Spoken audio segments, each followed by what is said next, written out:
Hello. Let's see. Let me see if I'm in the right live.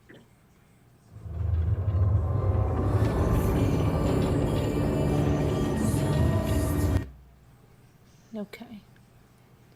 I am. Hello. Let's see. Hope I didn't get notifications out yet. Uh-oh, who's coming in?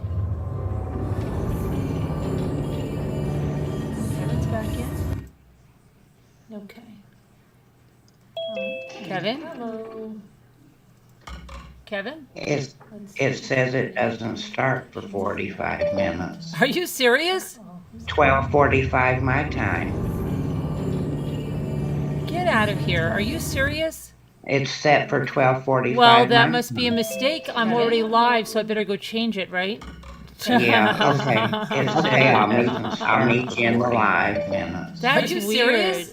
12:45 my time. Wow, everything sounds so weird out of here. Are you serious? Exactly. I can hear myself. Well, that must be a mistake. I'm already live, so I better go in the Twilight Zone, guys. Yeah, okay. Okay, all right. They'll find us. No wonder. All right. That's weird. I don't know what's going on, guys. 12:45 my time. I feel like it's the Twilight Zone. Do you hear that crazy music? Exactly. I can hear myself. Well, that must be a mistake. I'm already live, so I better go in the Twilight. Oh my God. Did you hear that crazy music? Yeah. Oh my gosh, what was that? Kevin just kept saying the same thing over and over. Oh my gosh, that was so crazy. Oh, look who's there. Humble Pie. Humble Pie. Was that his name? It's been so long, I don't even know if that's his real name.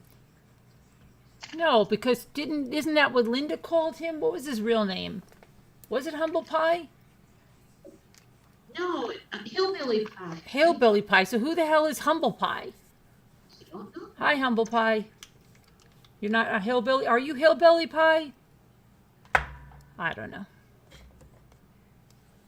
Sorry, no wonder. I thought we were supposed to be hours and hours. I don't know. Kevin's saying I'm losing my mind. That's okay. Hi, Rototilla Calf. I've lost my mind already. That's all right. Join the club. So, all right. Well, that's so weird. I don't know what's wrong. Anyway, earlier we talked about Eugenia Cooney looking, somebody said her weight is skeleton. And I think that's really very apt. Her weight is skeleton. She weighs as much as a skeleton and probably not anymore. It's really disturbing. Oh, yeah. And the girl needs help. And I hope that she gets it before something happens. You're not... Oh, I'm not alone. Okay, Elle, you're going crazy with me? That's good. All right. Maybe not good. I don't know. Are you a dangerous crazy? Or just a funny crazy? Or just, if you're a dangerous crazy, that's not good. Let's see. But today, there's some stuff that's happened. The tornadoes and the storms moving up. But there's a little boy that was found in New Jersey. Hey, Nicole. And we're going to talk about that. We're going to talk about Alex Murdaugh got moved to a prison somewhere else, a secret prison. Secret Club. Remember that on The Hand That Rocks the Cradle? Secret Club. Keep mommy ramblings word. Yeah. And then we're going to talk about a missing Florida girl that disappeared with two men from a gas station. What else do we have? And I don't know, whatever else we see. Oh, we talked about that after Eugenia Cooney, we talked about that grandmother case. That is just, I don't even know where to go on that one. grandmother. But anyway, let me go and pull this down here.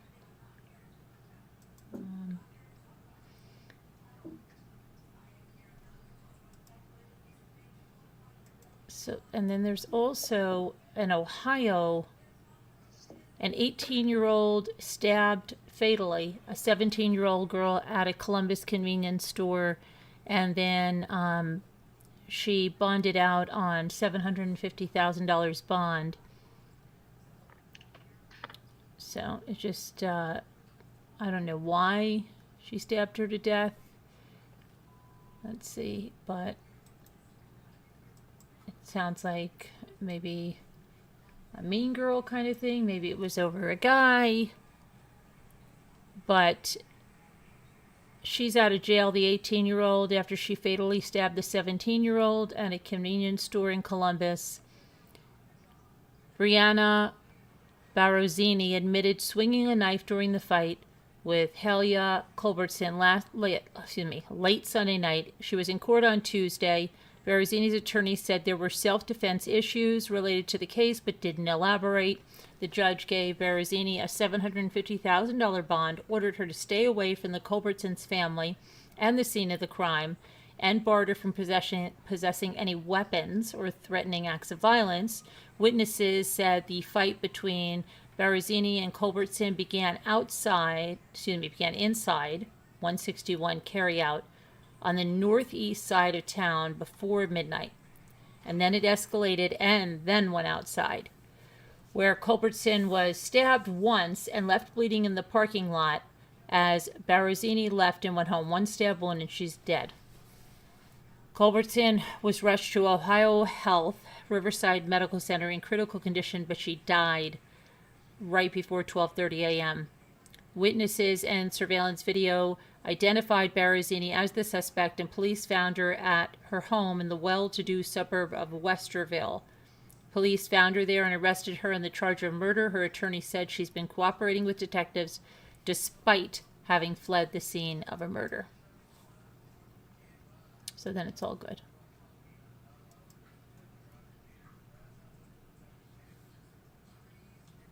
Okay, and then another grandma is in trouble here.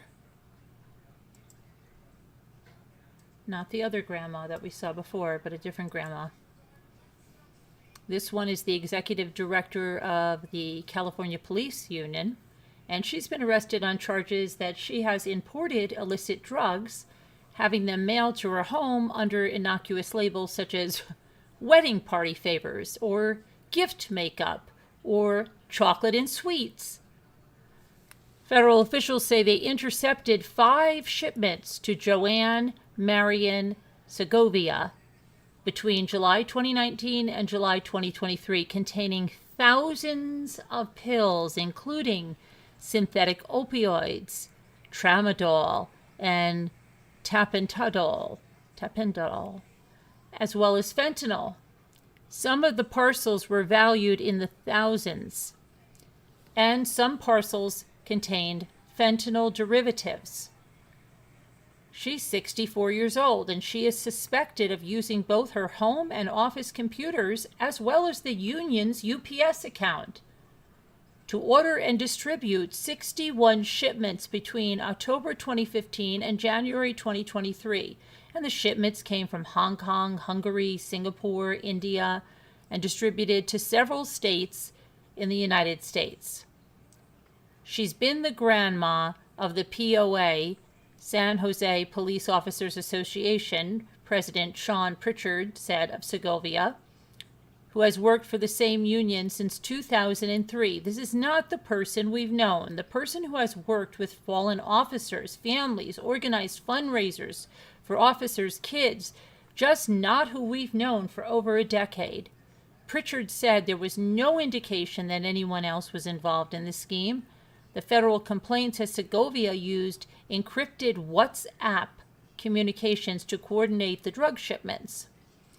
San Jose Police Chief Anthony Matta said in a statement on Thursday that news of Segovia's arrest is disheartening and comes as a shock to me and the leaders and membership of the SJPOA. I want our stakeholders to know that the civilian employee was never employed in any capacity by the San Jose Police Department. So there it is, Grandma doing that. Never probably would suspect her, right? It's almost like that Clint Eastwood guy in Mule. Okay. Who's going to suspect Grandma?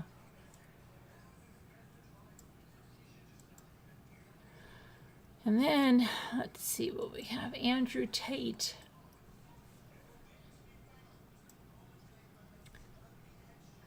As released on home arrest. Andrew Tate, an influencer who was banned from Twitter because of racist, homophobic, and misogynistic comments, and allowed back on by the new CEO of Twitter, Elon Musk, has been released from a Romanian jail to home arrest while authorities continue to investigate sex trafficking charges against him and his brother. Andrew and Tristan Tate failed in 2 previous attempts to appeal extensions to their time in jail.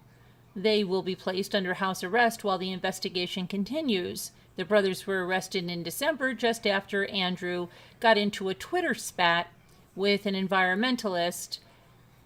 He had been banned from Twitter for his vile and offensive tweets in 2017, but Elon Musk allowed him back on the social platform with a host of others.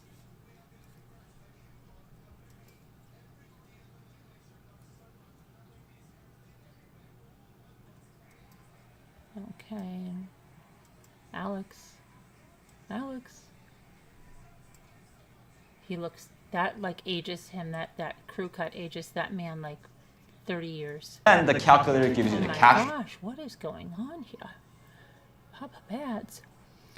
Convicted killer Alex Murdaugh has been moved into protective custody unit of a South Carolina maximum security prison, but the prison officials will not be disclosing which of the state's 7 close custody facilities the former lawyer will serve his 2 life sentences. I guarantee they've already found it out by now.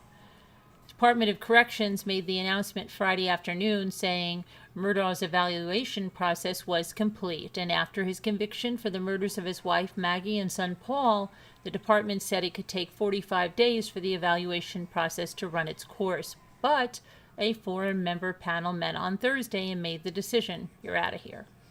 The department said the unit where Murdaugh has been transferred currently houses 28 inmates. Oh, isn't that funny? So, okay, that's even easier to help find it out. Inmates in the unit have validated protective concerns and are placed in a specialized unit to separate them from the general population. Their location is not disclosed for safety and security reasons. A jury took less than 3 hours after a lengthy trial to convict Murdaugh of shooting his wife and son. His attorneys plan to appeal. Murdaugh began his prison stay at the Kirkland Reception and Evaluation Center in Columbia. Doesn't that sound like you're going to the Kirkland Reception and Evaluation Center? Oh, that sounds like a lovely place. Will they be having hors d'oeuvres? Which also houses the state's most secure facility. The department said Murdaugh will spend his time in a single 8x10 cell with a bed, toilet, and a sink. So he gets his own little cell there, so he didn't have to share with anybody. That's nice. And if he has his orange sneakers, he might be able to, I don't know, trade those if they could keep sending him orange sneakers. He said everyone wants his orange or pink sneakers.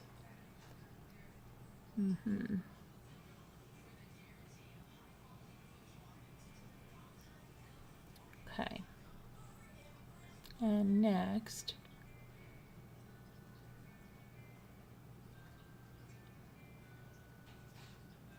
to talk. Okay, so this little toddler that's missing after his mother was found dead in Florida, now his father is refusing to talk. The father of missing toddler Taylon Mosley allegedly is not speaking to police after little Taylor's mother was found murdered in her St. Petersburg apartment. Taylor, too, was last seen in St. Petersburg on Wednesday around 5:20, and an Amber Alert has been issued, saying the child could be in danger and could be anywhere. According to Chief Anthony Holloway with the St. Petersburg Police Department, Taylor's father arrived at his mother's home with cuts on his arms at 9 p.m. Well, this is like not too hard to figure out that he's probably the one that killed the mother, right? Hopefully that little boy is somewhere safe and not another victim. He then went to the hospital where he currently remains for treatment. It's unclear at this point how he was wounded. Nothing in our investigation leads us to believe that he is a victim. Yeah, exactly. Police are not releasing the name of the child's father right now, as he is not considered a suspect but a person of interest. Police added that they're confident Taylor isn't with his father. So where is he? Police found Taylor's mother, Passion Jeffrey, 20, deceased in an apartment at Lincoln Shores Apartments in St. Petersburg around 2:30 p.m. on Thursday. Passion's mother, Lakita Denson, reportedly contacted the property manager to check on Passion, leading police to find a very violent homicide scene. Later on Thursday, police found Passion's vehicle at the apartment complex and searched through it. They also had a dumpster hauled away. Holloway said there was blood leading a trail to her car. Dear. Meanwhile, several law enforcement agencies are assisting in the search for Taylor. Divers were seen Friday searching St. Pete Pond near the apartment complex. We want to find this baby. That's our goal right now. Where is the baby? If someone has this baby, call us. Let us bring this baby back home to his family. He's already lost his mom. Anyone with information about the case is urged to call 911 or St. Petersburg Police, 727-893-7780. Well, there is a $5,000 reward for any information that helps the investigation. Now,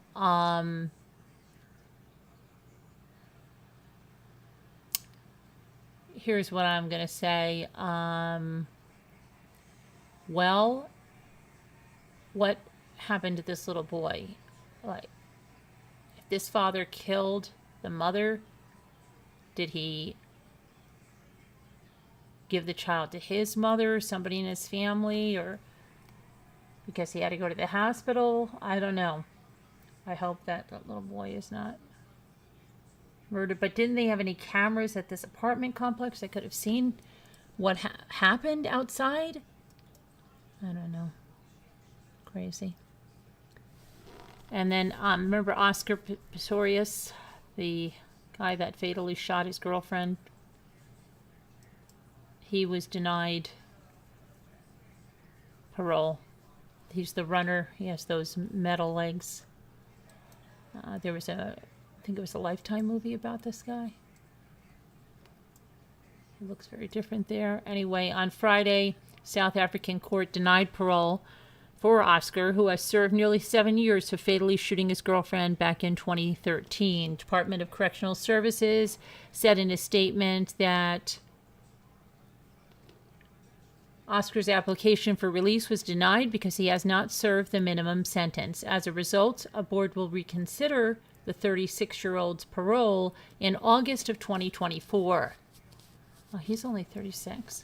A double amputee, nicknamed the Blade Runner, Oscar claimed he shot Riva Steenkamp, who was 29, at his Pretoria home as he mistook her for an intruder. He shot through a bathroom door 4 times, killing her.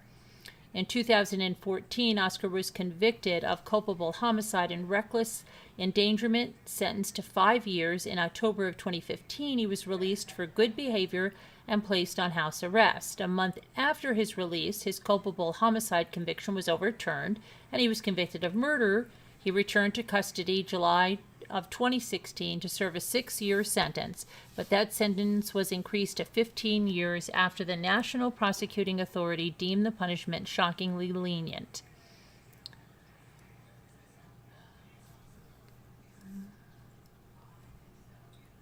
Let's see. Steamcamp's parents said regarding the board's decision, and I quote, "While we welcome today's decision, today is not a cause for celebration. We miss Riva terribly and will do so for the rest of our lives. We believe in justice and hope that it continues to prevail."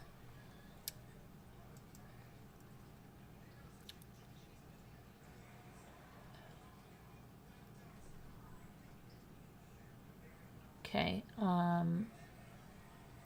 Now this is crazy, right? Here, this is crazy. A 12-year-old Wisconsin boy, 12 years old, is behind bars after allegedly murdering a man who wouldn't sell him guns. According to police, the defendant is accused of shooting and killing 34-year-old Brandon Felton inside a Milwaukee residence after the victim refused to sell a weapon to the 12-year-old. The child has been charged as an adult with first-degree intentional homicide, although his name has not been disclosed because of his age. Criminal complaint indicates that police found Felton inside the home. Uh-oh, who's coming in here? Oh, the baby was found? Read the chat. Okay, got you, Kevin. The baby was found? The little 2-year-old was found? Okay. I'll get to that in a minute. I hope it's good and not bad. I hope it's found good and not bad. I'll check in a minute. You scared me when I saw that thing.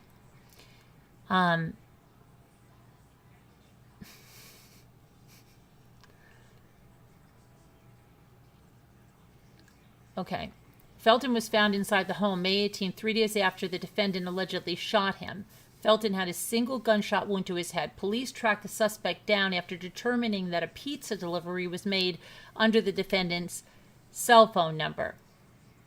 The boy also is alleged to have made numerous inconsistent statements when questioned by the police, and he reportedly confirmed that he was at the home but claimed he was only there to play video games and eat Domino's pizza.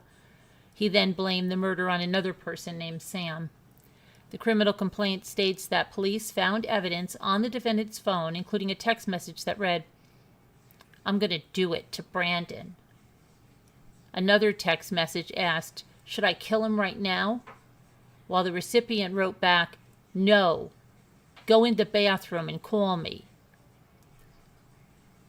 The defendant wrote back, "I'm belting him. Don't got time for dude going after my family." The defendant later told his mother that he lied to police and said he planned to take Felton's weapons from him after Felton declined to sell them. He remains behind bars on a $100,000 cash bond, and a preliminary hearing is scheduled for April 4th. Crazy. What a waste of... Just ridiculous. Okay, so what's going on with Stephen Smith now? 2 persons of interest. Who are they? Are they named?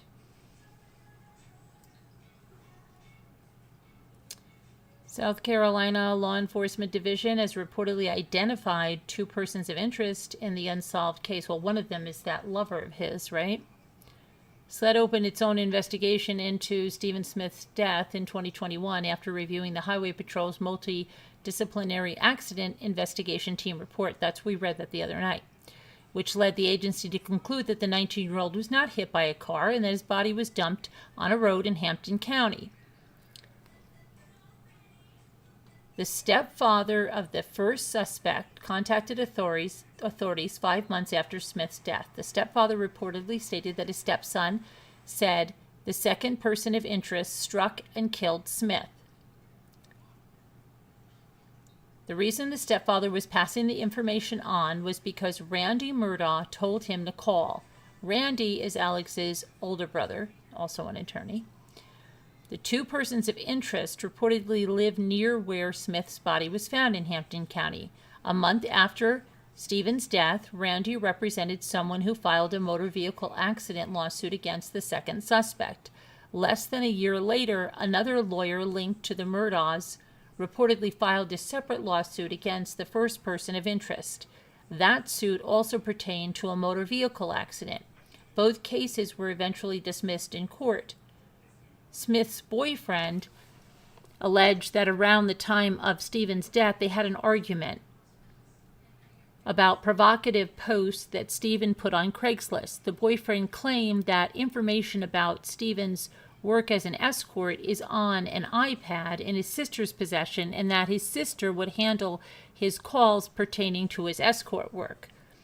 Stephen's boyfriend said on the day that Smith was murdered, he mentioned 2 rednecks in a pickup truck who had harassed him on Highway 63 between Walterboro and Varnville.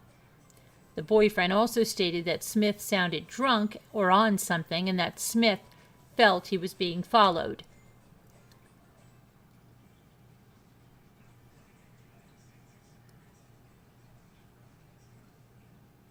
Hold on a second.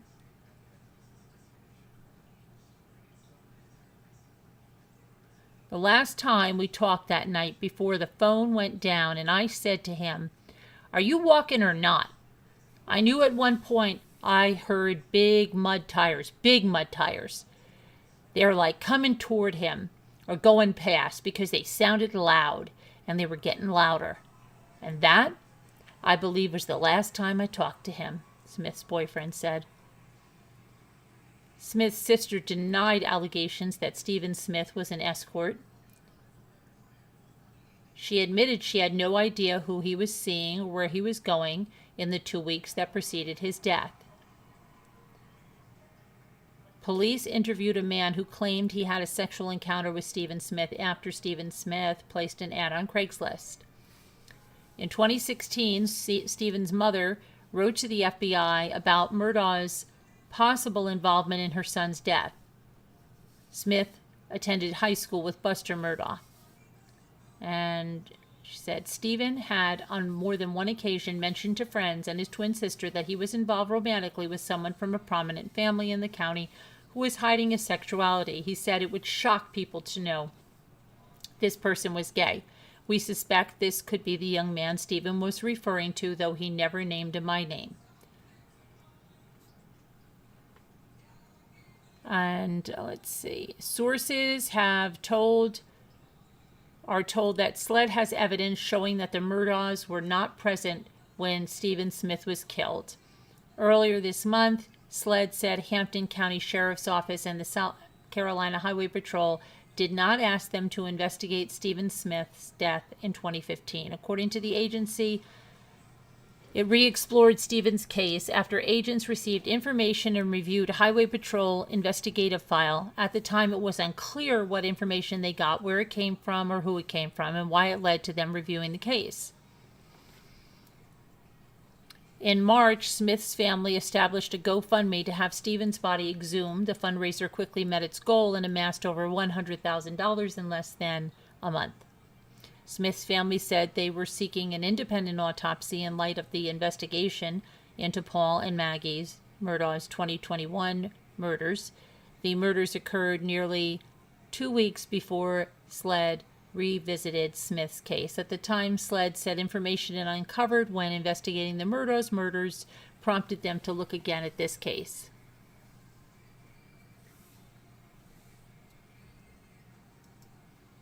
So we'll see more there. Okay, so here's the little 4-year-old boy. Crazy here. They find this little boy in New Jersey in the woods with a black lab. New Jersey state troopers were on the hunt Thursday night for a 4-year-old boy who got lost in the woods with his dog, and they found him. Trooper Ian Emmy was with the boy's mother when they heard the little boy's cries and the dog barking. Emmy took off running down the path. "I got him," Emmy shouted when the boy and the black lab came into view. "I lost my shoe," the boy cried as Emmy picked him up and handed him over to his grateful mom. State police said the child and his dog, who never left his side, were missing for about an hour and a half, just a half a mile from his home in Buena Vista Township. Police said he was in good health when he was found, albeit he was scared and worried about his shoe. Poor little kid. They get you some new shoes. So that was a good outcome, but now, let's see, you want me to see about this little boy. I hope it's good news and not bad news.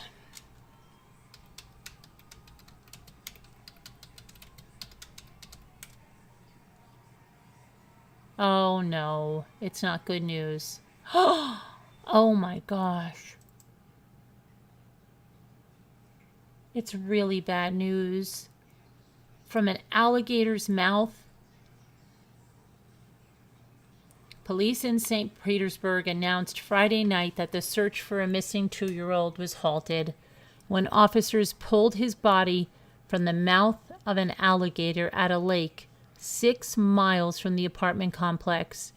Taylon Mosley hadn't been seen since Wednesday, and the child's mother, 20-year-old Passion Jeffrey, was found dead Thursday afternoon in her apartment in Lincoln Shores. St. Petersburg Police Chief Anthony Holloway announced the discovery at Lake Majori during a Friday night press conference. He said that officers were at the lake investigating the child's disappearance when they saw an alligator with an object in its mouth. They fired a single shot into the alligator, causing it to drop with the object, and we were able to retrieve Taylon's body intact.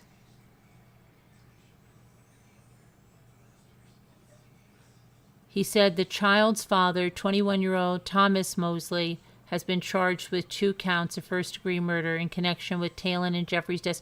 Okay, so the father's now been charged, and this child was deceased before it went into the alligator's mouth. Holloway said that Jeffrey had been stabbed multiple times when she was found. Holloway said on Friday afternoon that Thomas Mosley was refusing to speak with police. On Thursday afternoon, family members called the apartment manager. We got that, but what about the little boy? Was the little boy murdered before? Sounds like it if he's charged with 2 counts of murder, right?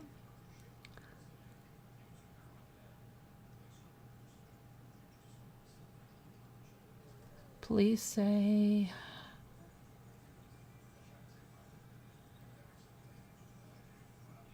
let me see here. Family members told police they saw the little boy.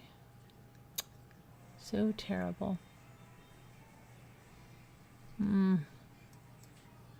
Very bad update. Very bad. I want to see if he was...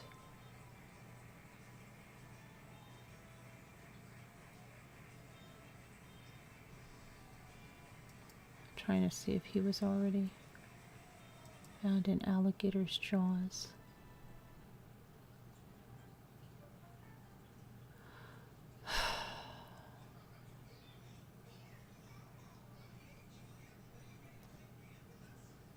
The alligator was euthanized.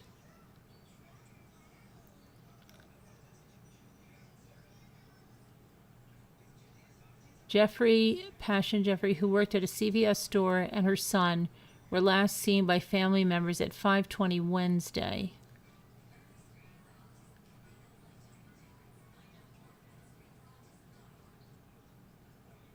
Family members say Jeffrey and Taylon had just moved into the apartment complex about a month ago. That is a very sad update. Okay. All right, and now let's go. To this girl who police, let's see. Let me make sure she was last seen March 2nd in Reddick, Florida. According to the Ocala News, Sarah Gail Ebersole was last seen at the Circle K gas station on Highway 441. The Marion County Sheriff's Office said she willingly left with 2 men in a black pickup truck. Ebersole hasn't been seen since, and due to the time period since she's made contact with loved ones, police are searching for tips to locate her. Police are also searching for the owner of the pickup truck. Anyone with information should call the Marion County Sheriff's Office or 911. And I guess this is a picture of the pickup truck that they had from the Circle K there.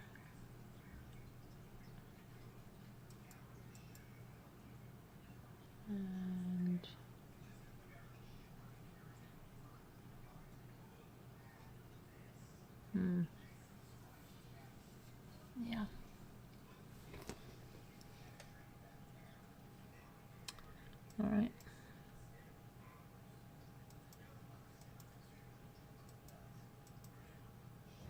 I don't know where we went. I don't know where we went. Okay, what was my other thing now?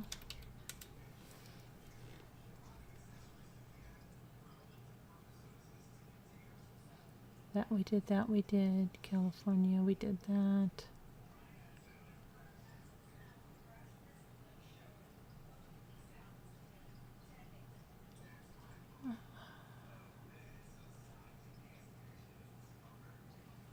Oh, this is really weird in South Carolina. Oh boy.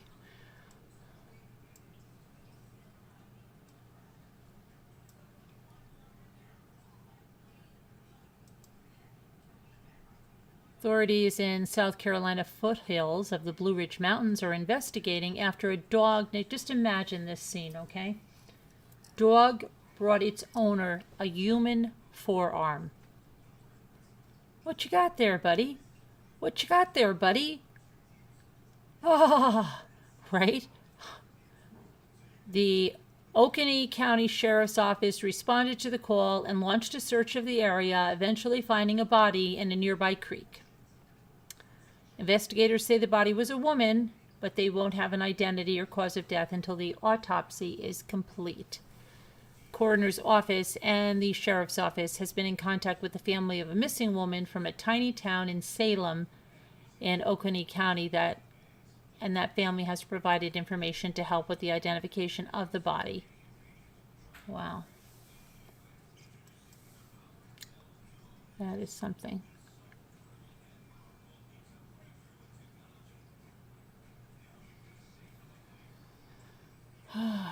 Toddler. Let's see. That we all did.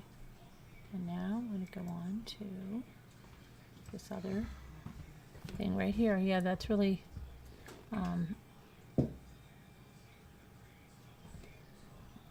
is there good news? It's never good news. Alligator, no. No, alligators. Nope, not good. What? How do you know?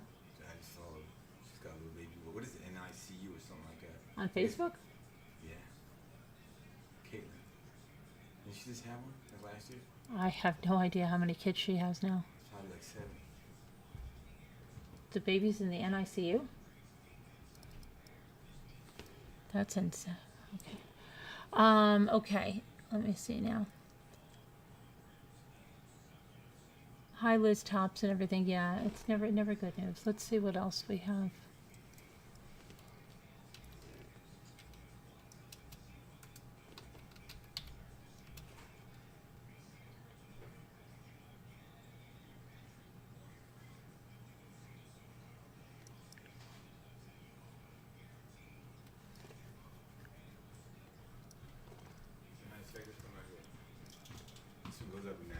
What are you doing? Fix this. I still have to get somebody some little pushing things, but watch it. Let's see, I just. Oh, you still on your show? Yeah. Oh, I'll do it some more time. Oh. Alright, I'll show you some. This goes up and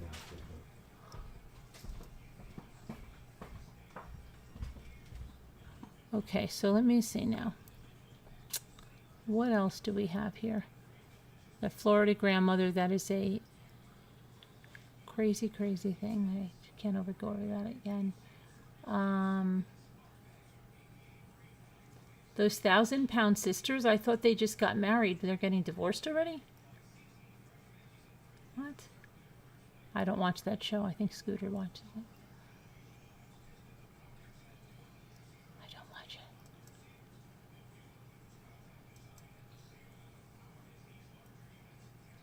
it. Okay, we covered Andrew Tate.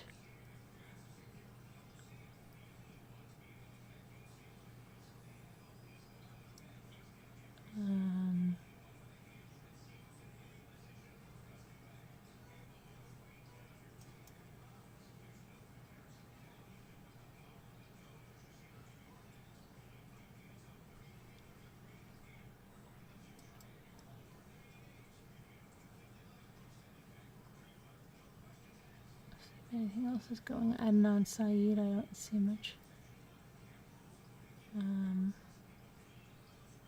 We talked about Anna Walsh's husband, who's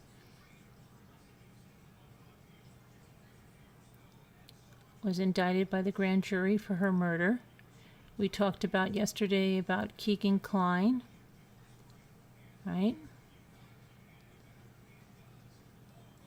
A growling alligator was found roaming. Let's see.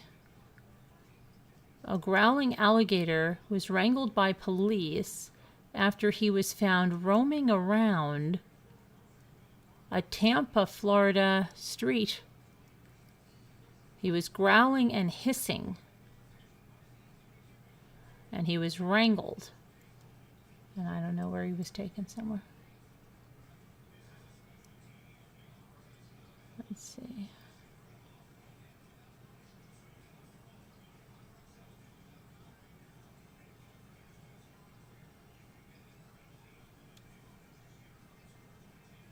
Let's see what else is going on. Florida woman, we got that. That woman was crazy. We went over her. So I think we are... Man arrested after calling his ex-girlfriend. Oh, this is sweet. Man arrested after he called his ex-girlfriend over 800 times in 2 days. He's from Maryland. And he's been charged with cyber stalking his ex-girlfriend. You think so? He called her over 800 times in 2 days. Derek Wayne Bowers bombarded his ex-girlfriend with 815 calls and thousands of text messages. He also reportedly interfered with her livelihood, though embarrassing social media posts. If convicted, the 44-year-old faces up to 5 years in prison for his actions. Wow. Cyber stalking, so that's good.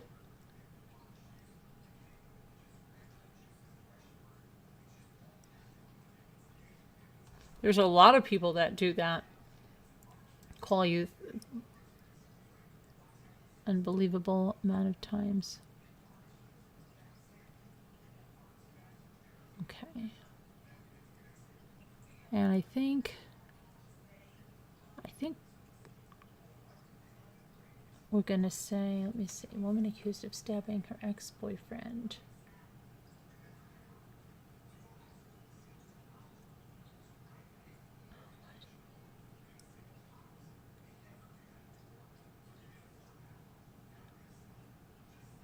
What's going on over here?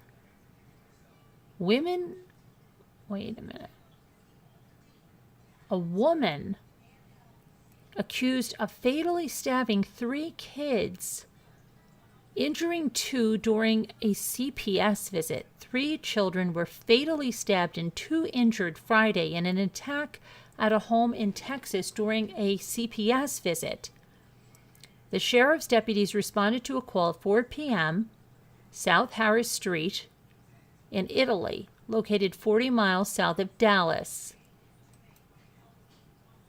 Let me get the photo on the scene. I haven't been doing that. It's not good. Upon arrival, multiple victims were found, including 3 children that were dead and 2 others critically wounded who were taken to area hospitals. All of the victims were children.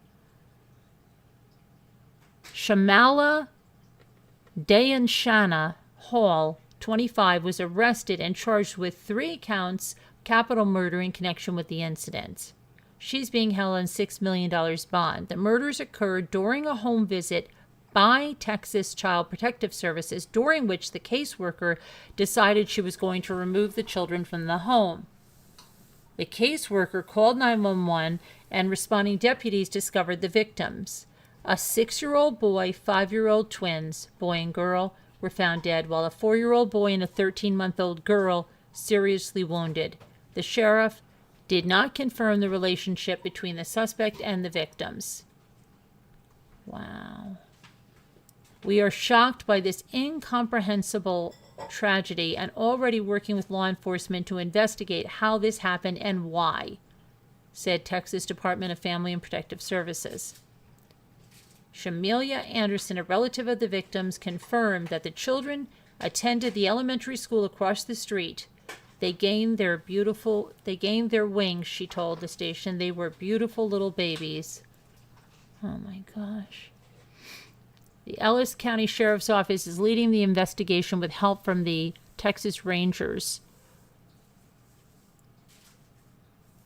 School District Superintendent Rachel Kistner said the district is deeply saddened by the tragedy that occurred off campus and is cooperating with local law enforcement in the investigation, saying words cannot express the overwhelming grief felt by the district and the community hearing of such a tragedy. We are a tight-knit, small community, and as such, many students will be impacted by this incident.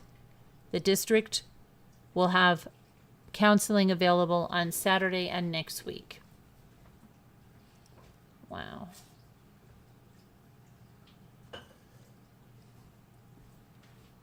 That is horrible. And I wonder how the other kids are doing, and even, oh my gosh, what's going to happen when they even, oh, it's terrible.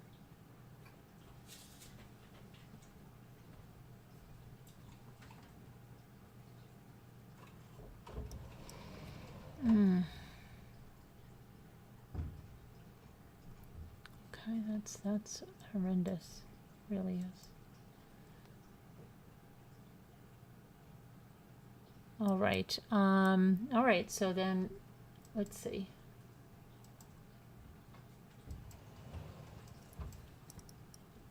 Oh, look. I have a kitten sitting.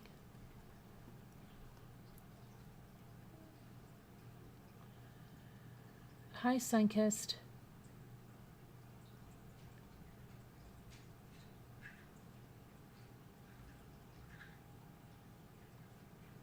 Hi, Barb Olson. Who's here? Let me see.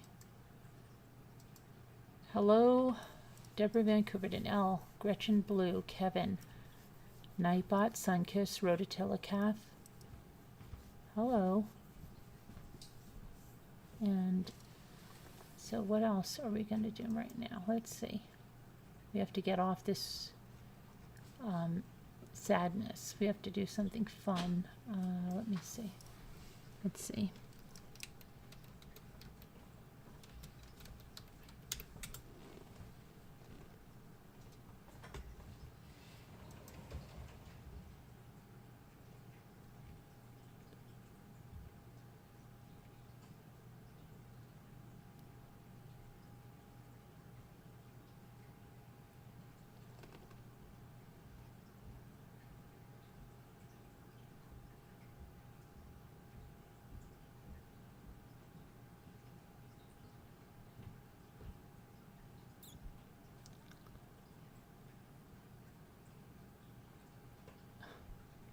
Okay, this sounds funny. I don't know, just the headline sounds funny. My 28-year-old friend, who's coming in? Who's this? Who's this? Who's coming in? Okay. My 28-year-old female friend has a cousin, Molly, who's 30-ish, that she's close to. I've met her a handful of times, and until this incident, I didn't think one way or the other about her. There have been a couple of weird things prior, and after asking my friend, no, Molly isn't on the spectrum, and she doesn't have food aversions, which leads to why I'm posting here. A friend invited us out, and she asked if Molly could come along. While we were ordering, Molly kept making a big deal with the waitress about how she didn't want raw shrimp with her meal. She wanted it cooked. Molly pointed to the table next to us where one of those people had grilled shrimp and said, "That's what I mean. I don't want raw shrimp. I want it cooked." The waitress was a champ and told her she'd asked if they could substitute tempura shrimp for the regular grilled shrimp. Well, while the waitress was gone, my friend told Molly that the shrimp is cooked and not raw. It's just grilled. Molly went on a whole tangent about how it didn't look cooked to her. She insisted it was raw.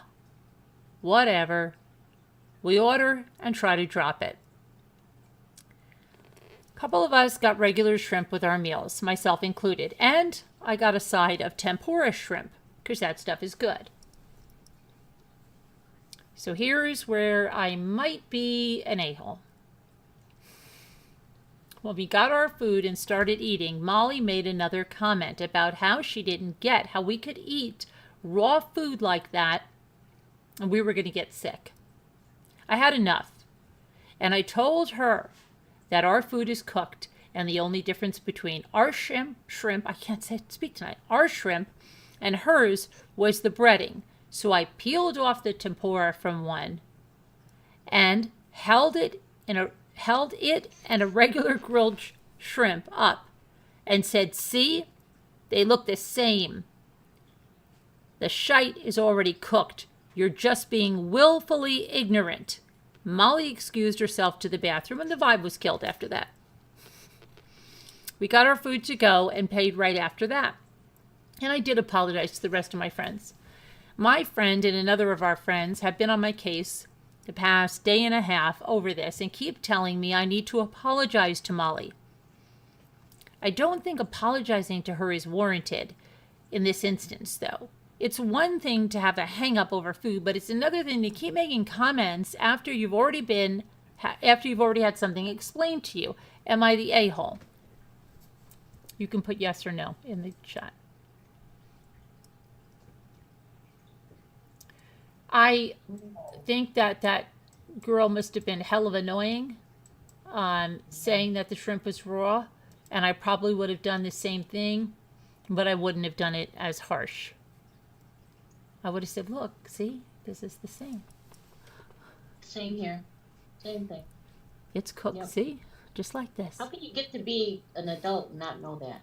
Yeah, at first I thought she was going to say like raw, meaning like it didn't have any breading or anything on it. Sushi. Yeah. But she meant raw. She did say not cooked many times. Yeah. Yeah.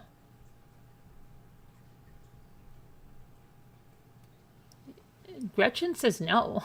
Gretchen, don't go out with Gretchen. She's going to let you have it. You would need to see pictures. They just held it up. It was harsh. Maybe that was the last straw with her. Kevin's so right. What's he so right about? Sun-kissed. It's a nice stress reliever.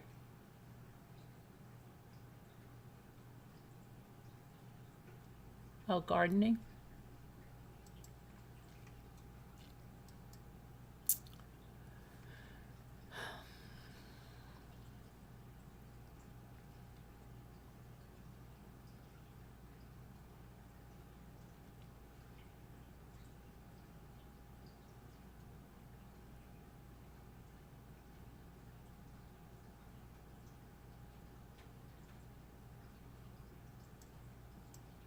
Okay. My 9-year-old son, Cameron, spent his spring break on a road trip with my brother, Jackson. My son came back home today, and all the clothes that I packed for him were untouched. He was wearing today what he was wearing on Monday. I asked my son when was the last time he showered, and he said, on Monday, when he and his uncle took a shower at the pool. I asked why he didn't shower the other days, and he just shrugged. I had to bathe him and wash his clothes twice. I asked my brother what was up with my son not showering for 4 days, and he said my son just didn't shower, but he made sure that he did brush his teeth and wash his feet. I told him that he was irresponsible. She doesn't say how old her brother is. And I can't trust him with my son anymore. Therefore, he can't see him unless me or his mom is there. My brother told me I was overreacting and just letting him be a boy. Am I the a-hole? Yeah. I think so. Yeah. Yeah. I'm pretty sure that he is the a-hole. Brushed his teeth and washed his feet. Took a shower at the pool. So we went swimming, so that It counts. was only more freaking or less, 4 days. especially It for was 4 a teen. days. It was different. He was away for like 2 weeks. Right. Come on. Yeah, I know. Get over it. Get over it. It's nothing. Build a bridge and get the freak over it. Okay. Yeah. Hmm.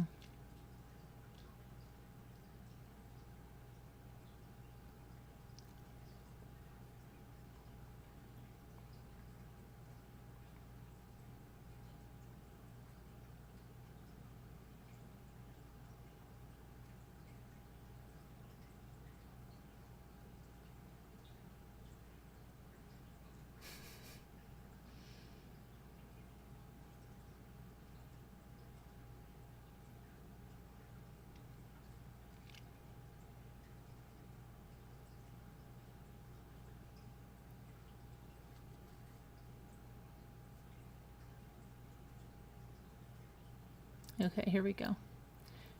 My brother-in-law is 37, and he's known for impulsively spending frivolously on things for himself and does not have the money for, most recently, a pizza oven, a paddle board, and other costly non-essentials. He very much tries to keep up with the Joneses as well. Anything he gets is because he saw someone else buy it, or because it's trending. He's up to his eyeballs in debt. He's not making money at his commission job, and he's currently fighting for his sobriety against a decade-long cocaine addiction that he successfully hid from his wife until a few years ago. I honestly believe his brain is stuck with cocaine impulsiveness, but he swears he doesn't need rehab or therapy to fix his issues. He has a nice truck with a $600 a month payment that his wife, my sister, makes the payments on. Meanwhile, she drives herself and their baby around in the same car she's had since high school. It's a shite box that isn't up to today's safety standards. Brother-in-law hits me up about wanting to buy a Rolex and wanted some advice about buying one. I've sold them for a long time. At that point, I carefully worded my response and advised that luxury watches are for people who can afford them after everything else is taken care of, and he needs to prioritize his family before buying one. I also mentioned that in my experience, the people who can truly afford a Rolex could also flush the cost of one down the toilet and not be impacted even slightly. And that we're not in the economic class of people. I've seen people overextend themselves on these watches just to be able to flex, and that's exactly what he's doing. I perhaps went too far by saying if he has money for a Rolex, then he has money to put his wife and baby in a safer car that was built in this century.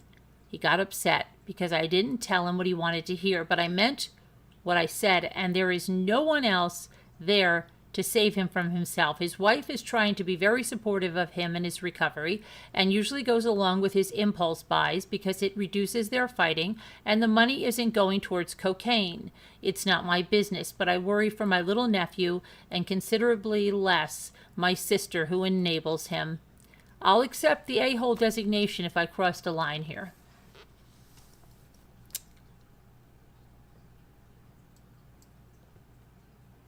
Is he the a-hole?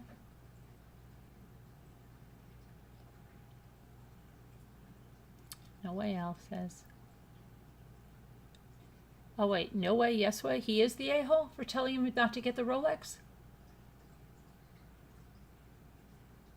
He better get a faux Rolex, right? Yeah. Get the faux Rolex. He's not the a-hole. Al thinks he's the a-hole. Who did we just lose? Sharon is gone. Sharon is gone. Oh gosh, I hope that wasn't the storm that took Sharon out.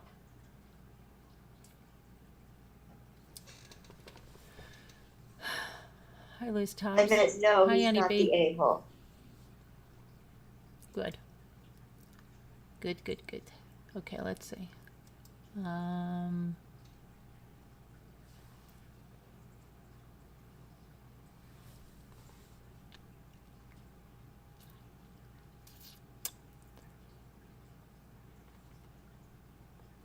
Okay, here we go. My name's Pete. My wife's Eve.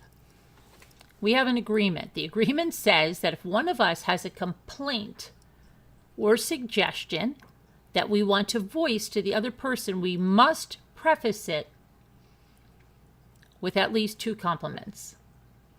Are you kidding me? So, for instance, if I wanted to approach my wife about leaving her dirty clothes on the floor, I might first tell her that I liked the new shirt she bought and that I appreciated how she did the laundry the previous week. And then I would ask her if she could pick up her clothes that she left on the floor. Yesterday, Eve was making some oatmeal chocolate chip raisin cookies, a recipe that she makes by stirring together an oatmeal cookie box mix with chocolate chips and raisins. I really dislike raisins. So naturally, I've never cared for this recipe, and I have even strongly implied my dislike for them on numerous occasions, but my wife never seems to get the hint.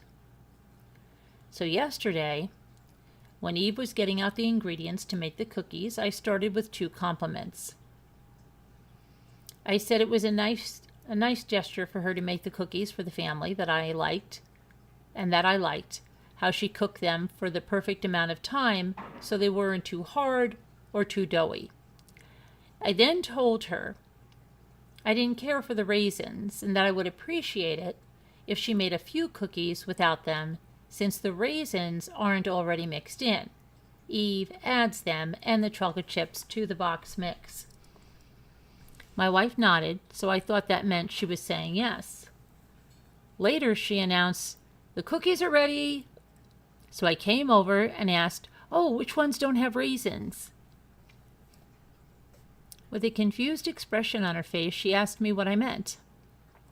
I reminded her of our conversation earlier, and Eve replied that since I had given her 2 compliments on the cookies, but only 1 complaint, she thought I enjoyed her raisin cookies more than I disliked them, so she continued with the original recipe. She said they couldn't be that bad if 2 out of 3 of my comments about them were positive. I was at a loss, so I just sat down. I wanted to say something, but I didn't know how to articulate my thoughts. Finally, I decided to just go for it. "Eve?"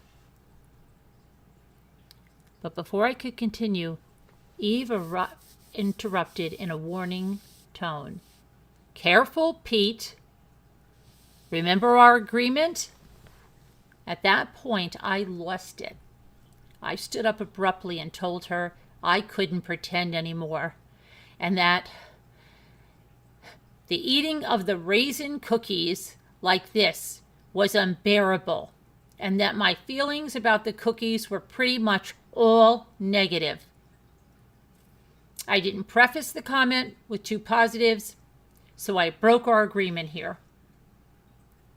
At first I thought I was justified, but I talked to my friends who told me that my wife doesn't owe me cookies, and I should just be grateful she made me cookies at all, and I shouldn't have broken the agreement, and Eve is still mad at me, so am I the a-hole for breaking the agreement. This reminds me of these people we saw in Toys R Us, my daughter and I, and they had to have had something like this, and the woman said, "Well, I would need you to be more specific about the Mr. Potato Head thing." I know my daughter made a post about it. It was just so crazy the way, so calculated. It wasn't natural at all. But anyway, is he the a-hole?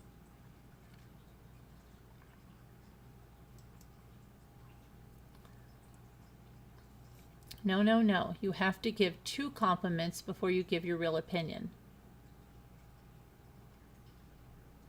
Yeah, that's like, I can't even imagine that, because it's like,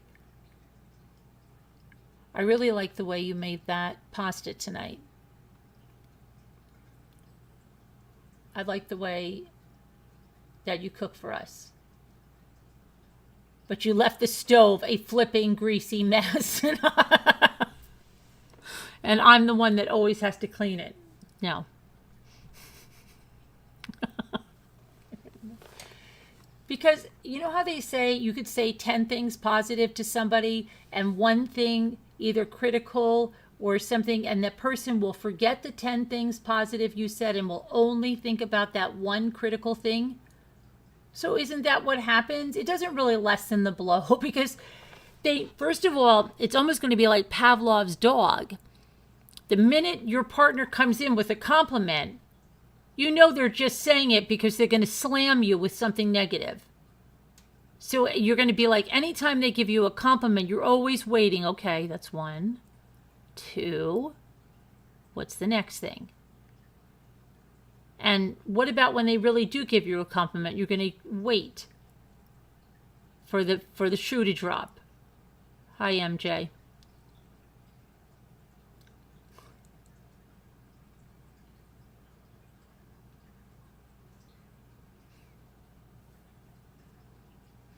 I really like when you bring my car back from using it, you leave it nice and clean inside. And I appreciate that you put my seat back where it was. But why did you leave me without any gas? Oh my gosh, that is ridiculous. I'm trying to think of like everything you would tell someone. It's nice that you answer the phone when I can't get to it. I appreciate that you want to quickly answer the phone, but the next time you need to take a message and get the person's number that called me so I can call them back. No, it's horrible. Think of 7, then I'll begin to consider your opinion. Well, I could think of a lot of them.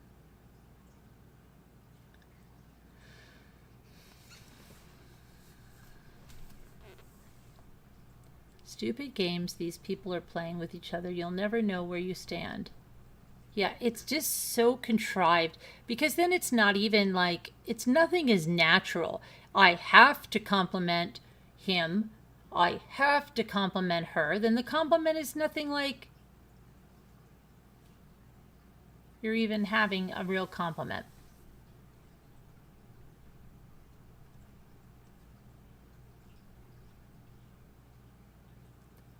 Be direct. There's no confusion. I think it lessens the compliments. You're right. You're always waiting on a negative.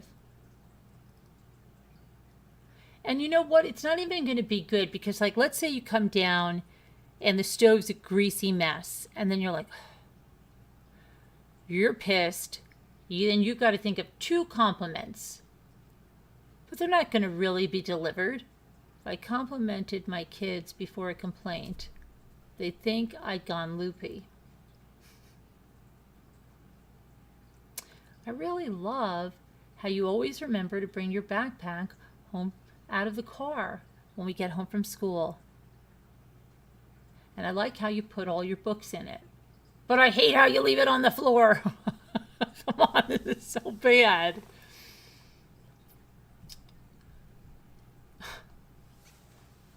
The compliment is forced, right? It's not genuine. It's like a stupid thing that these people think up. Before you tell me something I did wrong, tell me 2 things I did right. And then sooner or later, you know someone's going to blow.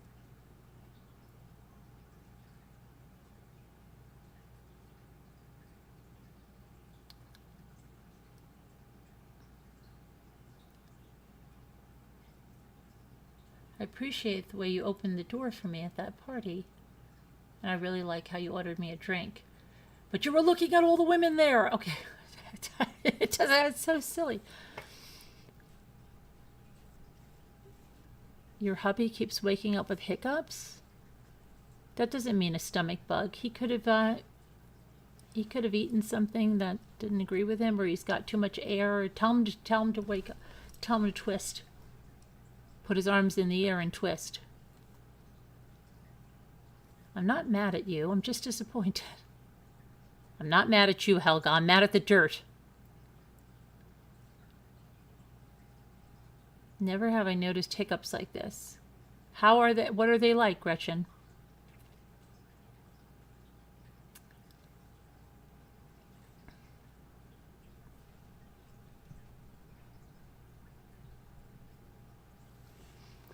I think it's stupid. Okay.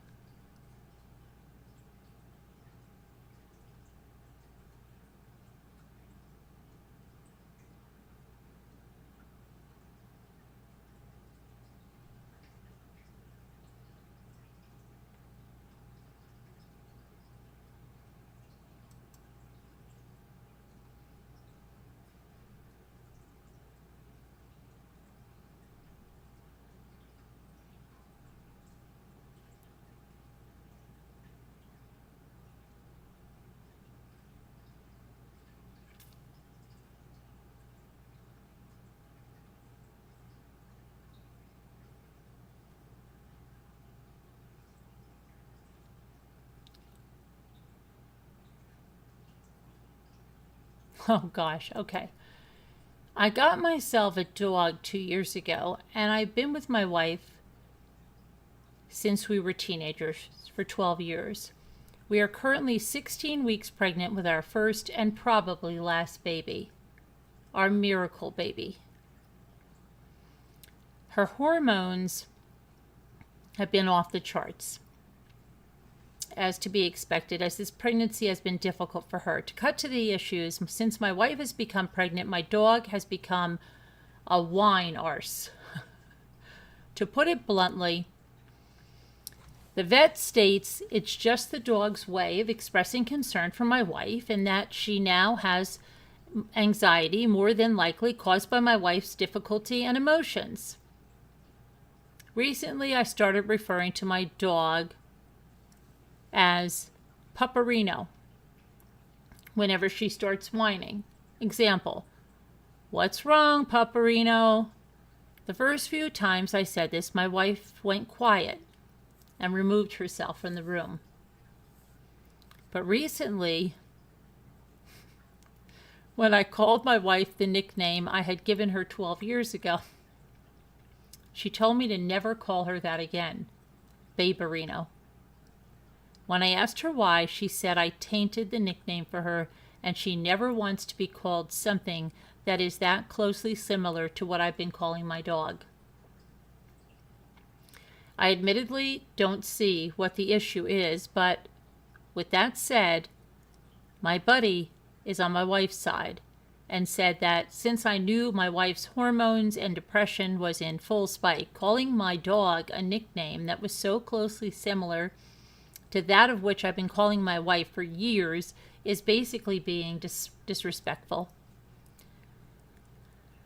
Now, added, my wife absolutely loved her nickname, but now it truly bothers her. Am I the a-hole?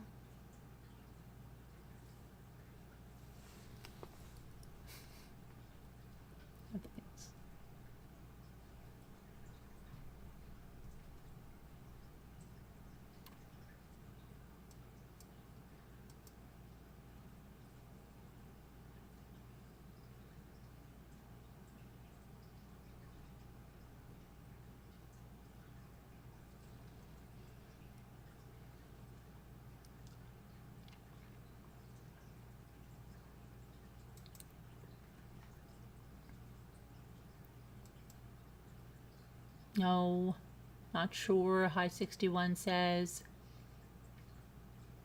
Just be patient with her, Elle said. High snow remover. What is that, the rototilicaf? F? What does that mean? F/. Okay, here's one. My husband and I have a wonderful 4.5-month-old son. He's an absolutely lovely baby. However, he has woken at night every 2 hours, often less since birth. I'm breastfeeding, so it's always made sense that I sleep with him in our room and on our own, and I'm still on maternity leave. And last night he had a particularly poor night, and I probably had less than 5 hours sleep in total. I never nap with the baby and couldn't today as we had errands to run, so I had no opportunity to even nap if I'd like. I was aware that my husband was going to he was going out after work for drinks with a colleague, leaving who's leaving, but he's now planning on being out 3.5 to 4 hours. Usually pre-baby, this wouldn't be an issue. However, I feel a bit slighted that he hasn't come home to help. I haven't had longer than 2 hours away from our son since his birth and feel quite resentful that he's taking this as an opportunity to shirk responsibility.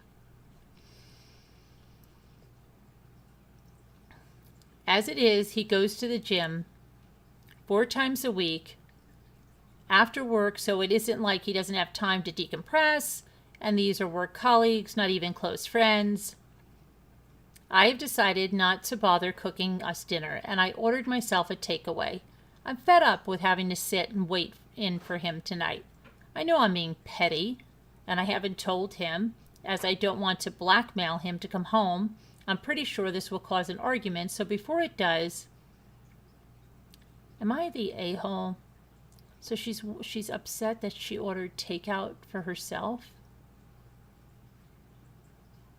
I have ordered takeout without telling him, with only enough food for myself, purely done out of resentment and pure anger. No, I don't think she's the a-hole. He's going out for drinks after work for 4.5 hours. What does he expect to come home at 9:30 and she's going to have a meal on the table for him? She ate, and that's tough luck.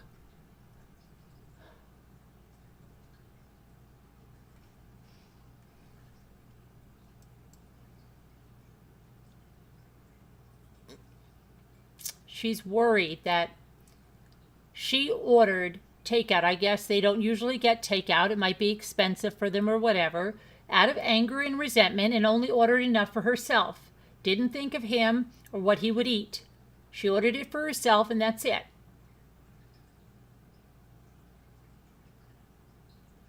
I just think if she was really worried about it, send him a text and say, since you're coming home so late, I already ate, so you're going to have to get yourself something on the way home.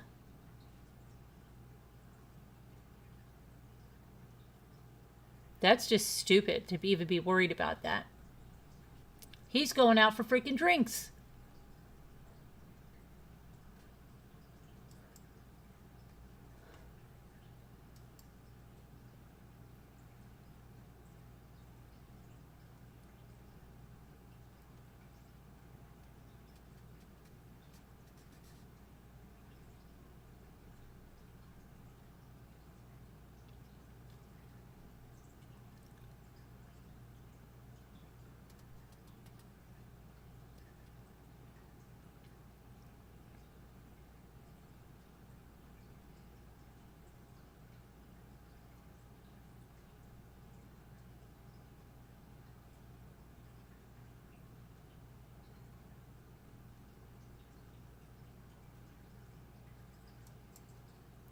Okay. I'm a 20-year-old female. I started baking in the quarantine as a hobby, just to pass time. Over time, my skills have significantly improved, and I've started taking orders from people occasionally, as I'm still a student and I don't have too much time to invest in it full time. However, whenever an important occasion is coming up for a loved one, I bake them a cake for free. I do this of my own free will because it makes me happy. A week ago, it was my best friend, Zia's 23rd birthday. This would be the last birthday we'd be celebrating together as I'm moving overseas shortly for further education. So I went all out and I made 2 themed cakes. One of them was a huge butterscotch and caramel cake decorated with all of her favorite colors, pink and white, very fancy decorations. The other one was a lotus biscoff cheesecake, which is her absolute favorite dessert. On the day of her birthday, we cut the cake.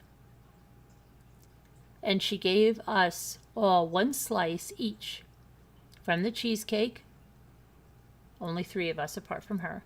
And later on, she texted me that she loved the cake so much. And it's kind of sad that she only got to eat 3/4 of it and wants a whole cake to herself. I told her I'd make it again for her someday. Yesterday was my father's birthday. I made 2 of the cheesecakes for him. The only reason I made it was because I had too many ingredients left over from the last time I made it. And because he doesn't like buttercream or whipped cream frosted cakes, and he prefers cheesecakes or sponge cakes. I posted the photos on my baking account on Instagram. I know what's going to happen. And Zia saw them. I immediately got a phone call that she wanted one of those cakes. I told her they were for my dad, and I'd make another one for her later on. However, she kept insisting, wouldn't let it go. I caved in and I told her to come today and pick up the cake. Obviously, I couldn't give her the entire cake. I made it for my dad and for the rest of the family, so I cut up 3 medium slices for her and I boxed them up. When Zia saw them, she immediately asked me why I hadn't packed up the whole cake for her. I explained that I couldn't do that because it was for my dad and the rest of the family. She started her little rant again about how she couldn't get her birthday cake to herself because she had to share it with us, and how she's owed a whole cheesecake. She then asked me if I'd make her another one next week, and I told her I couldn't spend time making another cake because of my upcoming exams, and this pissed her off. And she said that I don't even share a good relationship with my father, and so she finds it ridiculous that I'm doing so much for him.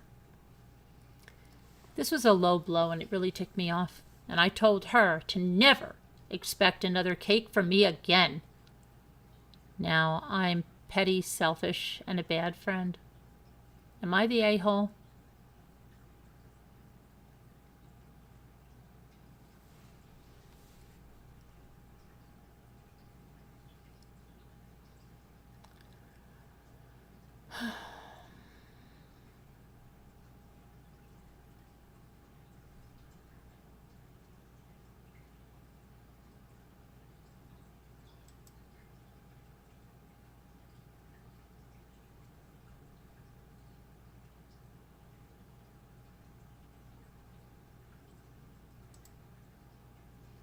MJ says, oh no. High 61 says, oh man. Oh, wait, that's the wrong one. Hold on a minute. Not a friend at all. So sad, MJ says. Barb says, what? What's with this chick and the cakes? Get lost, friend. Rototilla says, wow. What a friend. Wow, wow, wow, wow, wow. Okay. She wanted the whole cheesecake to herself. Barb! Look what Barb said. Barb! Oh, Barb! Oh, boy.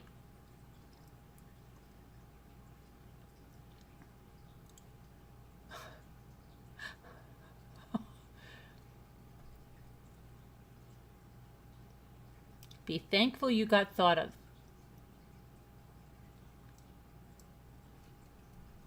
I want the whole cake. Why did she get a whole cake? Okay.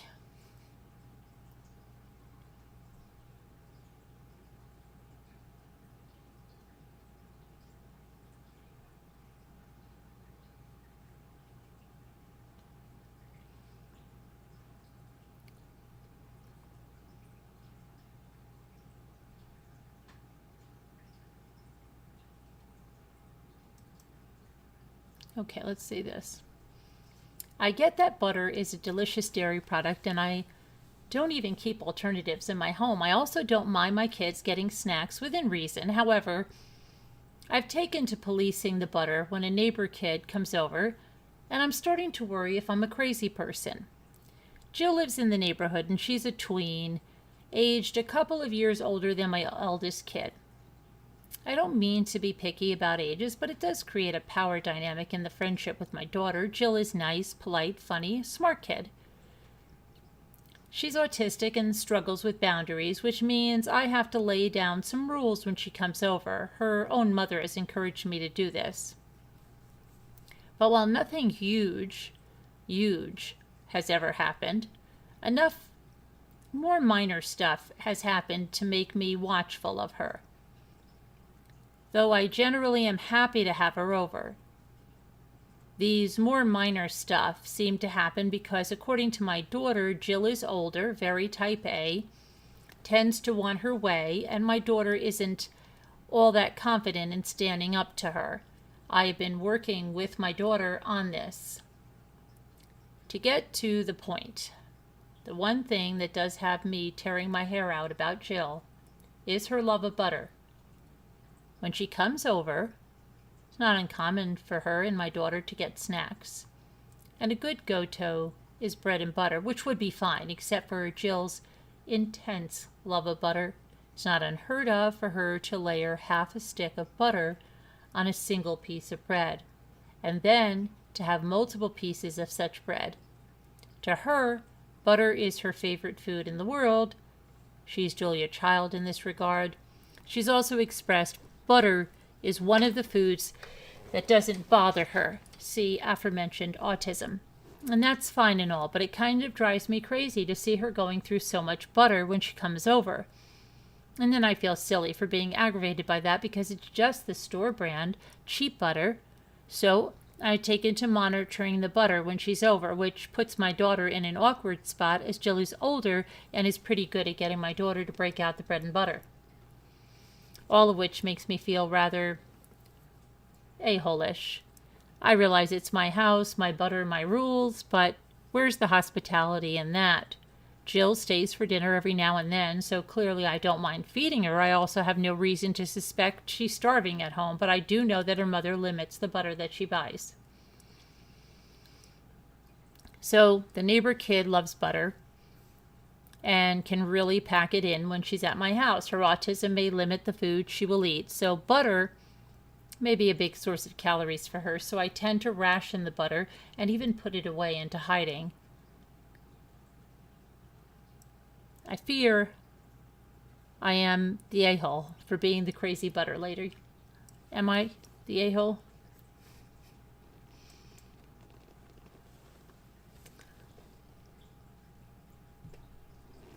Your autistic daughter likes peanut butter, its textures. Hide the butter when she comes over. Say we don't have any. Look at Gretchen, hide the butter. Hurry, guys! She's at the door, hide all the butter! Oh my gosh. Hide the butter! Hide the butter!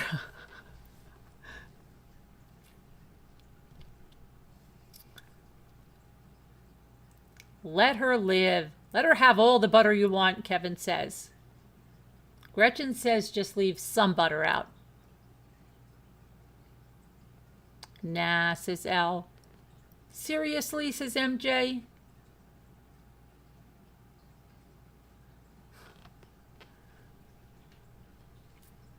OMG, says Margot. Now remember, we only have a quarter stick of butter.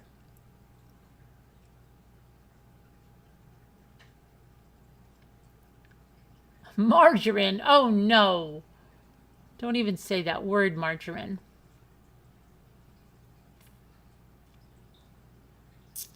Young girl stabs lady over no butter in the house. I remember you. Right, she'll come back years later, Kevin. Who is it? I remember you. I found out you just hid the butter. Oh my gosh. Probably happened. Hi, Annie.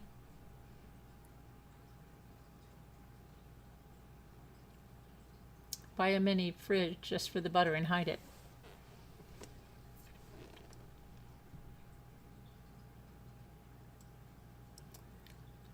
Or she could make the bread and butter and say, oh, do you girls want bread and butter? I'll bring you some bread and butter. Bring out a tray of bread and butter, and that way she could spread the amount of butter on there, have it on a tray, and be like, oh, here, girls, I just made you bread and butter, right? I don't know.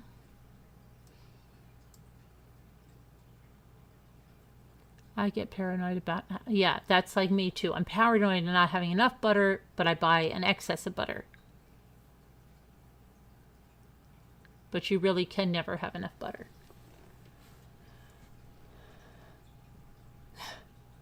F her butter? Come on. It's too much now?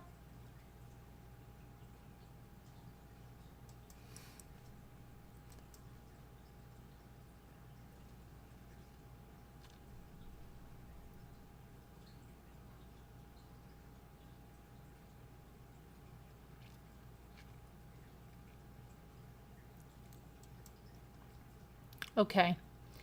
For the context, 5 to 6 years ago, in my late 20s, I realized, as many people do, that I could no longer eat and drink whatever I wanted 24/7. I started packing on weight really fast, and it made me feel uncomfortable. I swear it had very little to do with looks and a lot to do with how I felt, so I liked to hike and be outdoorsy, and I was struggling to do those things. I made adjustments to my diet, and I began to eat very clean at home, so that going out, I could just eat whatever I wanted and not obsess. At the time, I explained to my now husband, we had just moved in together, what I wanted to do, and he agreed that it would be beneficial for our long-term health. We've both done this ever since. I also started going to the gym, and I run 30 to 45 minutes every day, except rest days. And I do about 5 to 7 hours of strength training per week. We also hike a lot.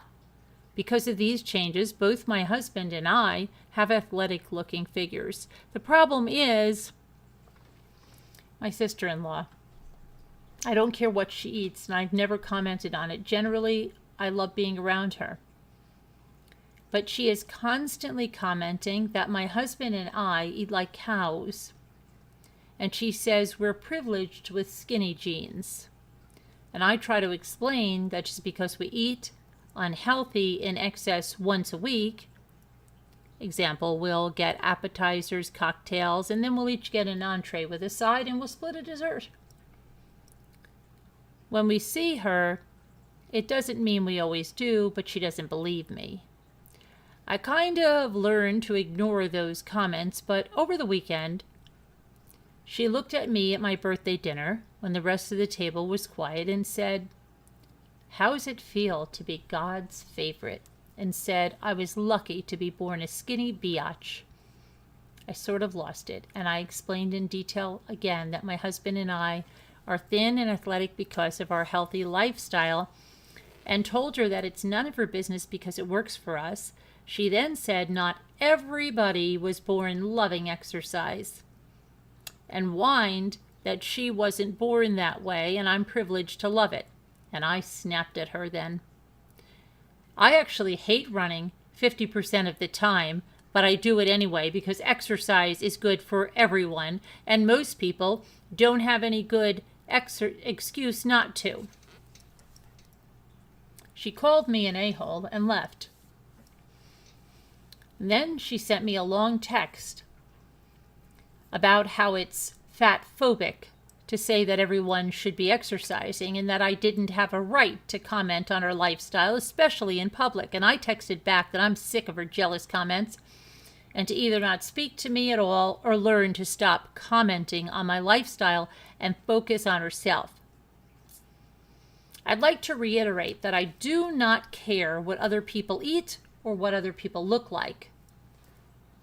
I made these changes for me and my husband. We made the choice to do it for ourselves.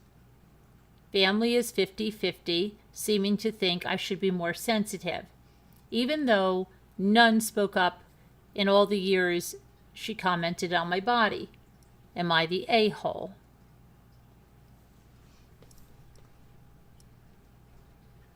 I don't think so.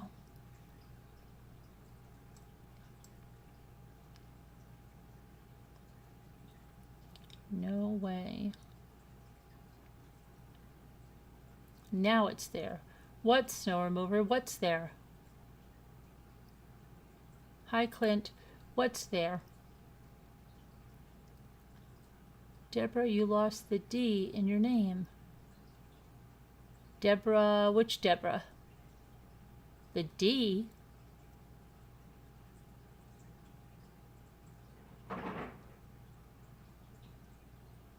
What?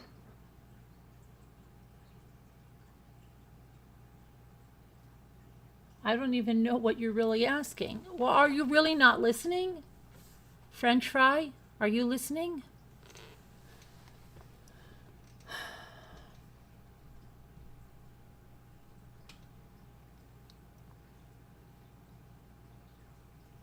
I'm getting hungry. Butter, takeout, cake. We need a drink, please.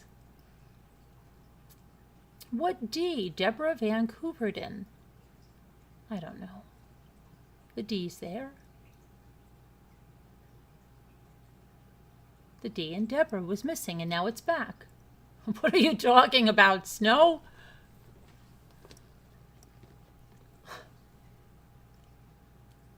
It's a glitch, Kevin says. Sometimes letters fall off people's names. I did not call you French fry, Rototillicap. There is a French fry in here.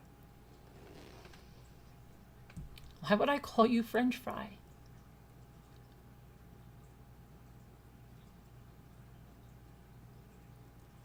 Bonjour, Marco. The magical missing D. Okay, I believe you, Snow. It just sounds funny. It's okay. I've got the screenshots. Stop accusing me of being a liar. Going on another panel, I'm going to tell my truth. Okay.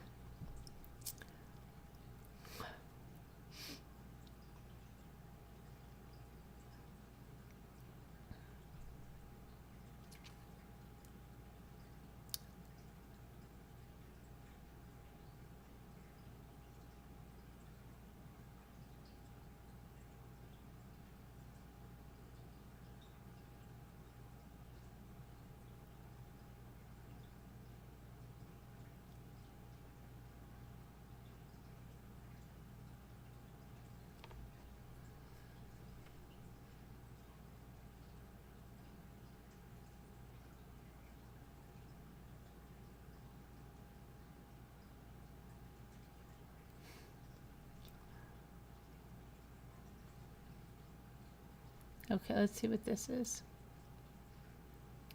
So I, 39-year-old female, just had spinal surgery. I have some pretty serious restrictions during recovery. The big ones are that I cannot lift anything over 10 pounds and I can't bend over for the next month. My husband is 40. His parents are 70.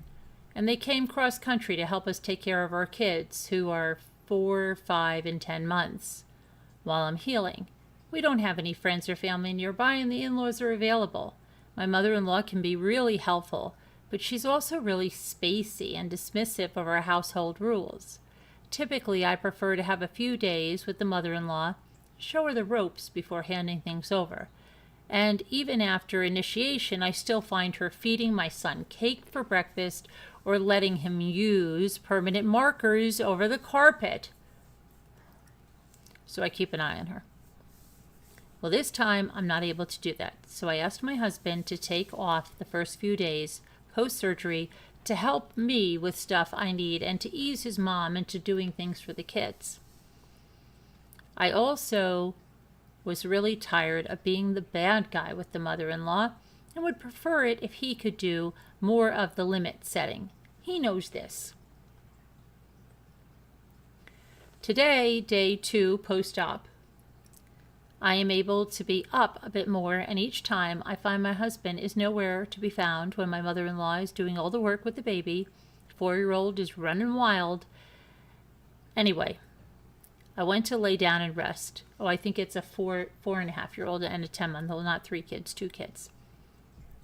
I lay down for maybe 20 minutes, and all I hear is the baby crying.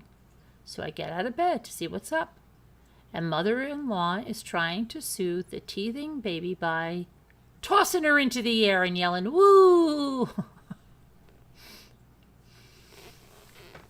Isn't her face really loud? And my husband, into her face really loud. And my husband is playing video games in the basement again. So I go down and I tell him the baby has been crying for a while. I reminded him that he's supposed to be in charge of helping his parents take care of the kids and that he should be upstairs with them. He got upset that I was pulling him away from his video game, and I told him that he could do whatever he wanted after the baby went to bed in an hour. So he comes upstairs. Between when I went down to talk to him and when we came upstairs, my mother-in-law gave the baby a teething ring and the baby calmed down. My husband turns to me right in front of his mom and says, "Well, it looks like she's calm now." I shoot him dagger eyes, trying to cut him off, but he continued, "And she doesn't seem like she's been crying for half an hour." And now I'm pissed. I tell him we need to chat in the bedroom. I lost it. I was yelling at him pretty loudly. I was asking him why he would put me on the spot like that. That I was trying to be discreet. And I explained to him what I wanted from him when we were alone. I yelled that I was pissed because he was taking his anger out on me because I took him away from his video game to care for the baby.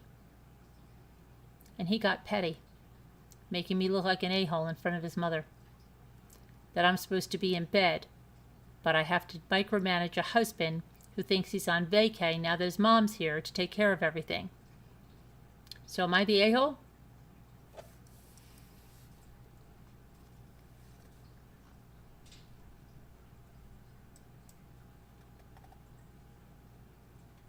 Give the baby some Oragel. You can't leave a baby in pain like that. Discreet, you're on a website. I don't believe that.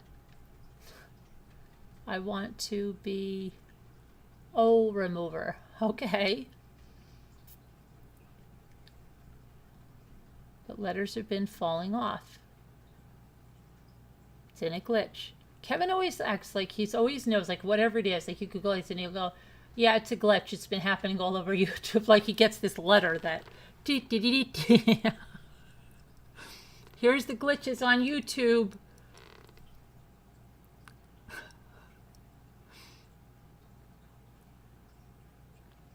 Give baby a frozen waffle, a frozen bagel. A frozen bagel, those little Lender's bagelettes. Those are okay. Okay.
Okay, here's something. My brother is 36, and he was widowed at 22. He was married at 19. His late wife is the only woman he's ever been with. They had 2 children together, a girl and a boy, and both kids were tiny when their mother died. 14 years later, my brother has never dated. He has spoken about wanting nobody else, how nobody could ever compare to his wife, and generally rejects any chance to see if a spark could happen with another woman. At first, I figured he was focused on his kids, and he would find a way forward to find love again in time, but 4 years after his wife died, it became clear he was not interested and was outright adamant that he would not move on. I heard that he had turned down several women and has continued to do so over the years, even offers to spend time as friends and see if more happens. It feels like he's dedicated to remaining a widower for the rest of his life, and I worry so much about him, and so do his friends and the rest of our family. I have asked him before why he doesn't try to find some companionship, and he says he doesn't want it, that he's a married man, and that has not changed for him. He told me he swore as long as he lived, and that's a promise he wants to keep. His kids are now older and have grown used to it being just them. They see it as so romantic and nice that their dad loves only their mom and never wanted someone else. It worries me, and recently I brought up the subject that he deserved to find someone to love again. He told me no, and that I need to stay out of his business, that we all do. I told him we worry about his loneliness when the kids move out, start their own lives, and he says he doesn't worry about that because he has more to his life than just work and raising kids. He also said he's committed to his wife. That's a choice. I told him he can't stay committed like that to his late wife forever, and he needs to move on with his life, and he told me it's not my decision and kicked me out of the house. Am I the a-hole?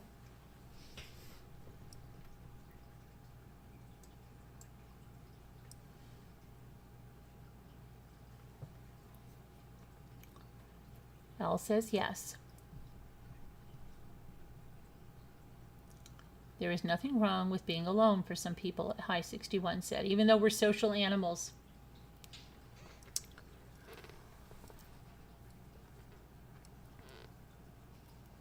I don't like her. Who? You don't like who? No, how do you know that was a guy? That could have been his brother. I thought it was a male. I really did think it was a male. Everybody's thinking that was a she. I really thought of that as a male. Look at that. You're all thinking that's a female that told her brother that. I really felt it was a brother talking to his brother. Here's Rich says, I'm still alone after 1 year. I'm very busy and I don't really notice.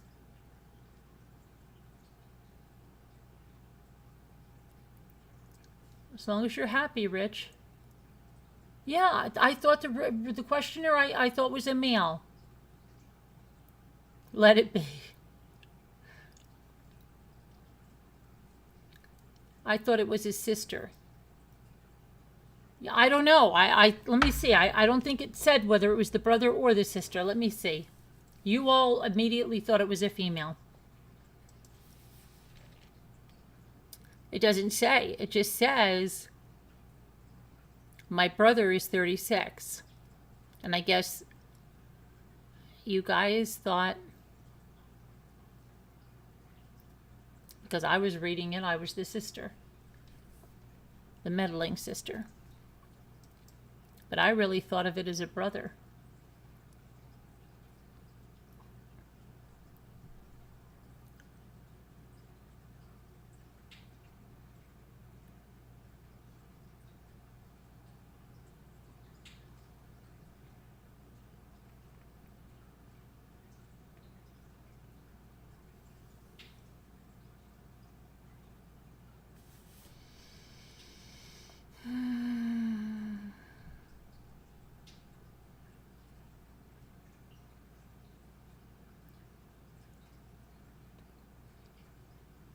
Okay, let's try this one.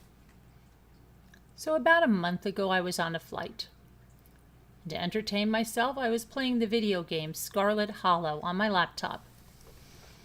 This is a visual novel horror game that at times involves quite intensely graphic gore and body horror.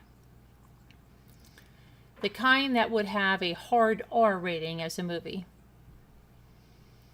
As I was leaving at the end of the flight, the older lady I was seated next to stopped me, and she remarked to me that the game I was playing was very disturbing and that it was very rude of me to play something like that in a public space where people or kids could see it without meaning to.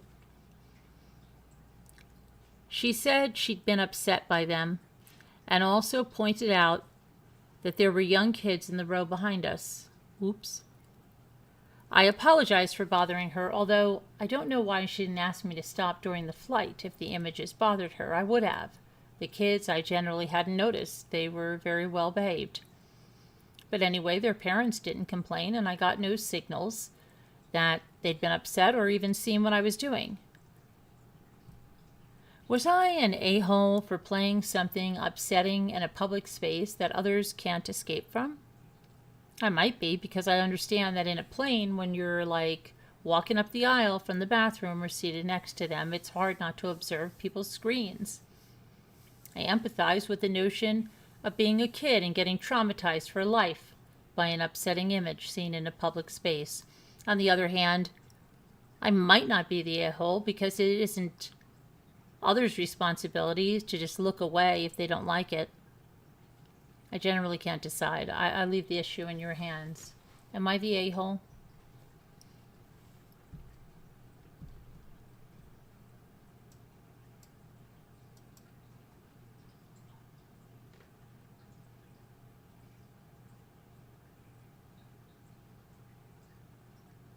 I think you're automatically an a-hole for writing in. Well, maybe the person doesn't have anyone to bounce it off of.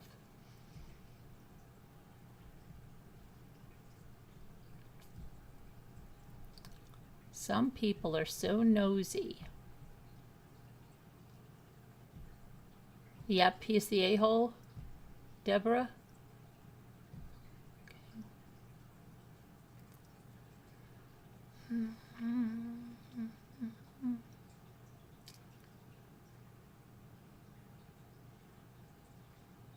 Have you heard the questions? Yeah, I've been reading them. No, not the a-hole, but he could have used better judgments, Sharon said. All of the questions, or 99% of them, are a matter of ego. Should I have an ego or not?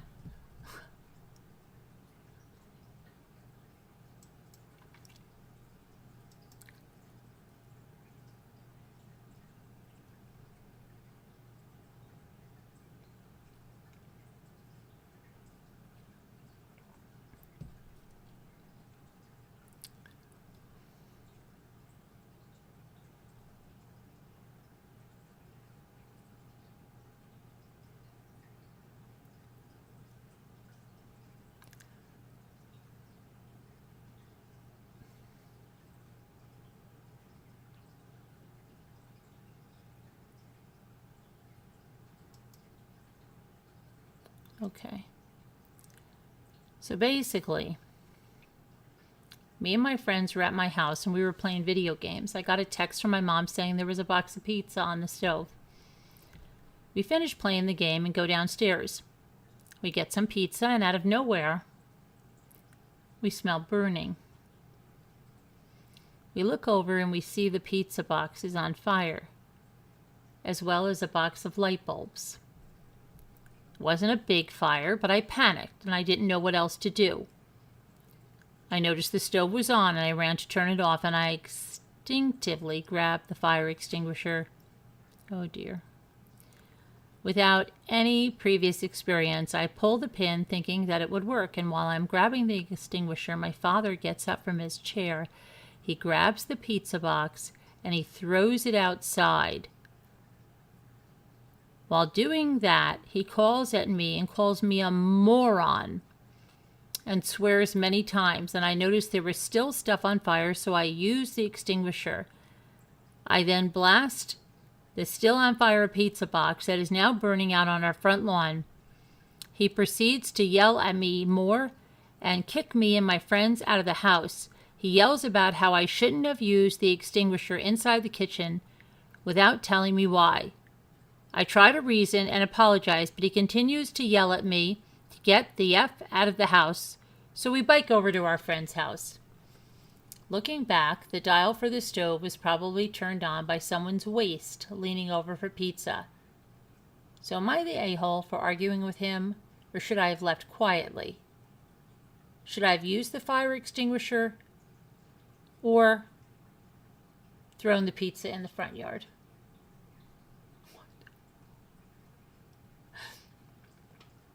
I think he was probably upset because when you use one of those fire extinguishers, it makes a huge mess, which I learned once. And that's probably what it was, but you should have explained it.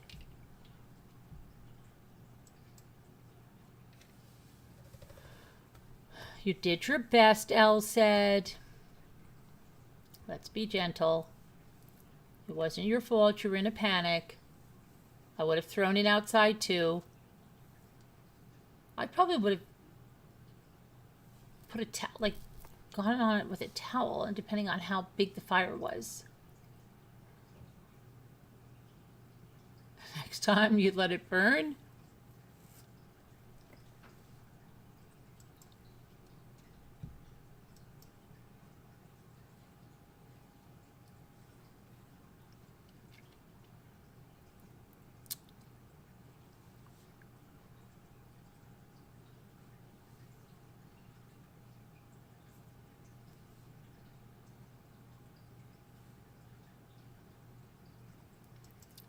Okay. I blocked my mother-in-law on social media years ago, after she tried to break my partner and I up, and I stopped speaking to her. I just think she's always had issues with my difference in religion and ethnic background. She's mentioned it to my partner before. She and my partner's family also keep spying on my stories and would gossip about my posts, so I blocked her, and I removed them all. This is my partner's stepmom, and he doesn't have a close relationship with her either. Now that we're on speaking terms, she does try to get along fine.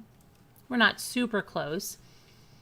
She thinks she should have access to my social media.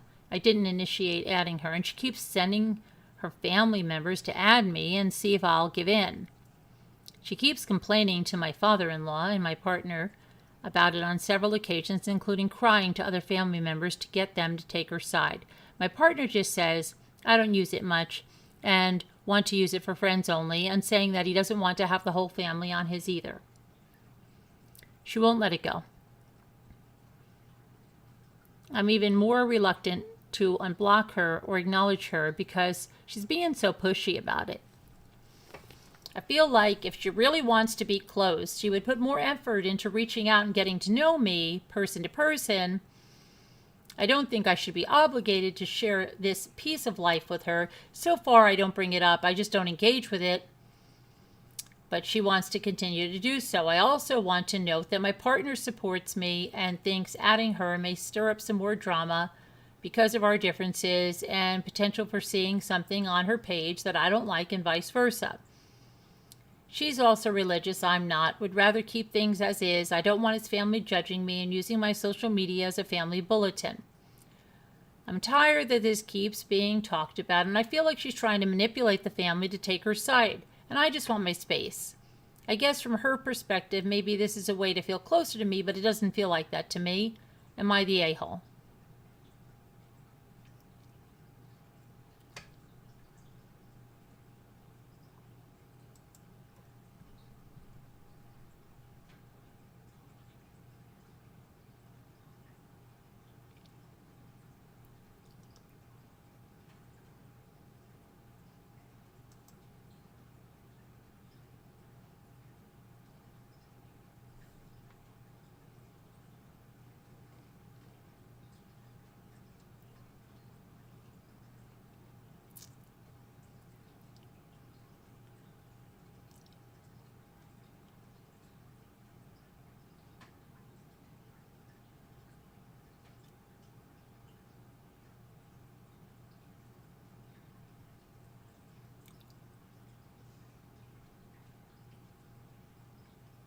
Al says social media is basically crap.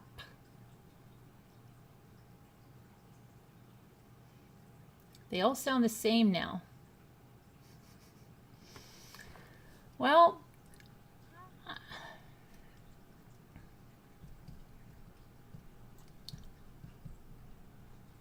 me see. Would you like... Let's see. How about...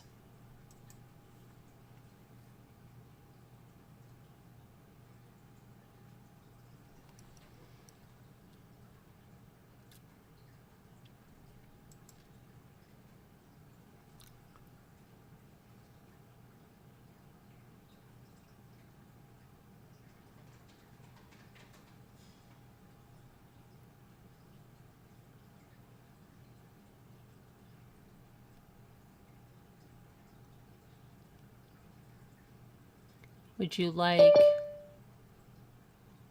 bizarre ways? Let me see. Let's see what this is. Who is trying to come in? Now this is, let me see here.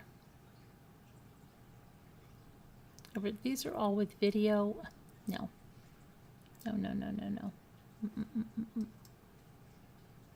Mm-mm-mm-mm-mm. Let me see.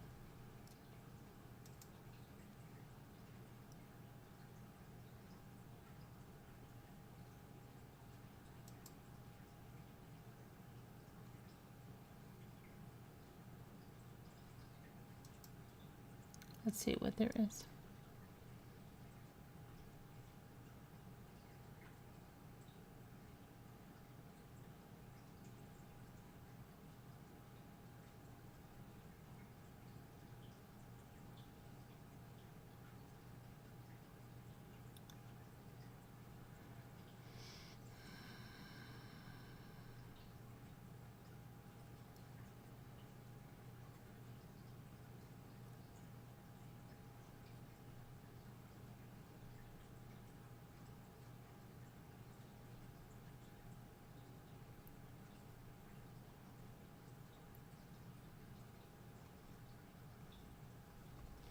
I don't like any of those.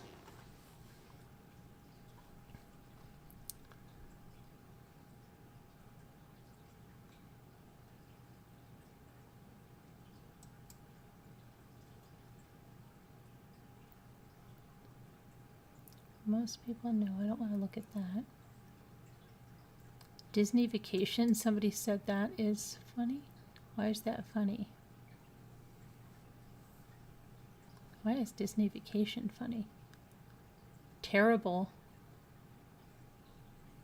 illustrations.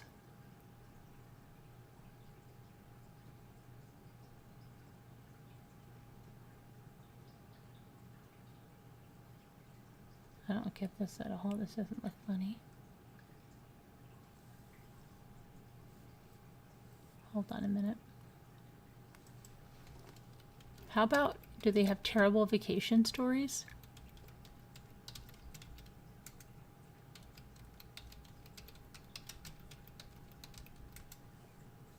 I do. Oh, here we go. What do you... Let's see. You have a terrible vacation story? Yes, I do. Okay. Okay. Don't tell me you go away with a group of friends and you killed someone. No. Okay, good. John and I went on a cruise, and neither of us have ever been on a cruise before. And we get on the ship, and we get all ready, go out, start out the ship. Then we get ready for dinner, and we go into the dining room. All of a sudden, we get into the dining room, and the boat starts moving, like really moving. Right. And we're like, is it supposed to do this? Does it do this the whole time? Oh, wow. You guys got seasick? We're like, oh my gosh, this is awful. We're stuck on this thing for like 5 days. You gotta be kidding me. And John was so funny. It was like Every single person at our table seemed to be from like somewhere really cold. And John said the whole thing was just like a big mall. That's what he thought. Mm-hmm. He's like, we're like trapped in the mall from Minnesota. And it's never stopping moving like this ever. Were you So we throwing get up? back to- Were you throwing up? Yes. Oh gosh. And then we get back to the room and we put on the TV. And the only thing that's on TV is that Charlie's Angels jailhouse episode where they're all chained together. And that was on continuously the whole 5 days. Oh wow. Sounds like So a we were great sick. vacation. We watched that one episode of Charlie's Angels and did nothing but shop. So that was my horror story of the vacation. So it wasn't so bad. And it's Right. just a little funny chuckle. Yeah. Oh boy. Yeah. Let's see. Okay. At least it wasn't killing someone of your friends. Never. No.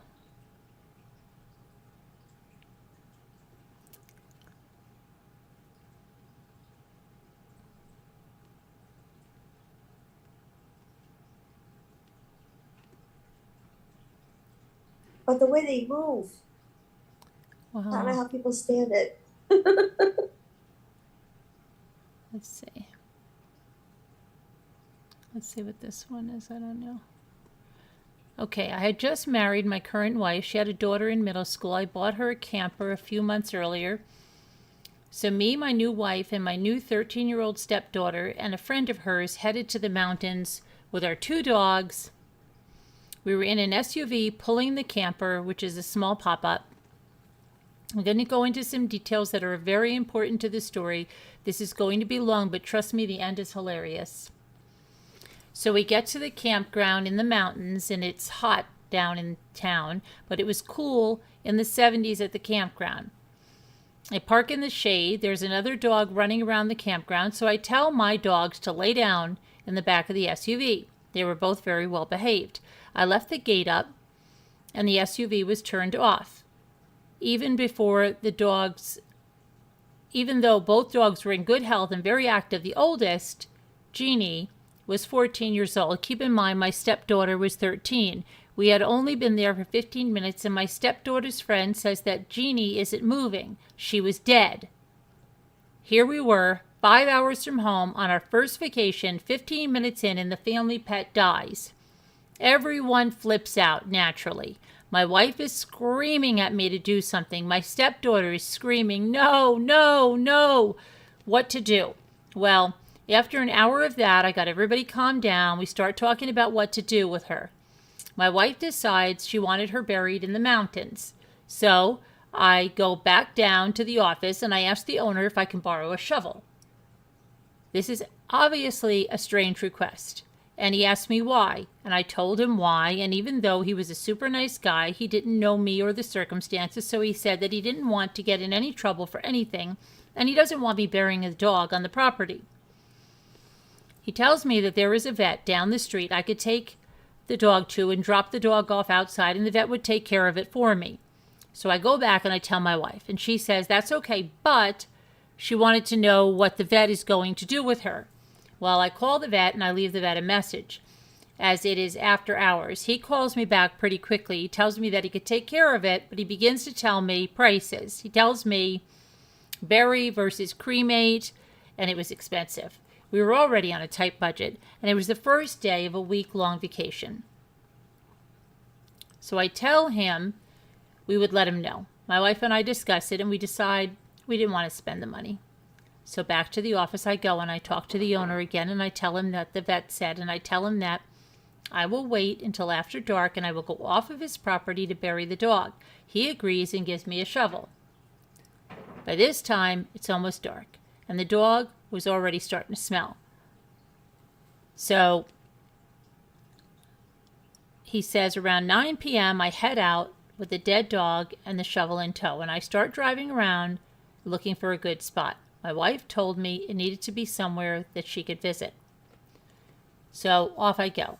To be honest, I was not looking forward to digging a hole big enough to bury an 85-pound dog.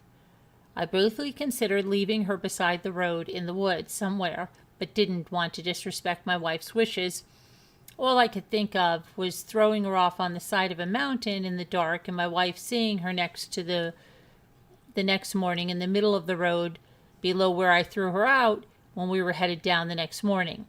Finally, I remembered a Christmas tree farm down the road. So I find the farm and I walk up the side of the mountain a ways. I realize that I don't have a flashlight. I find a nice spot 100 yards from this road and I start digging. It takes a while. I go back down, get the dog, head back up the mountain, and I can't find the hole I dug.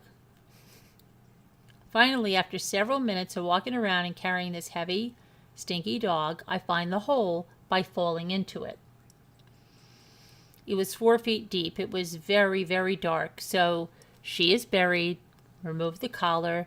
After locating a car wash with a carpet cleaner and lots of air freshener, I spent an hour or so trying to get the dead dog smell out of the car. I didn't realize they start to smell so fast. I get back around 1 a.m., totally exhausted. The next morning I get up, and everyone is very down. I cook breakfast, try to cheer everybody up, and after breakfast my wife says we should go see where I buried her.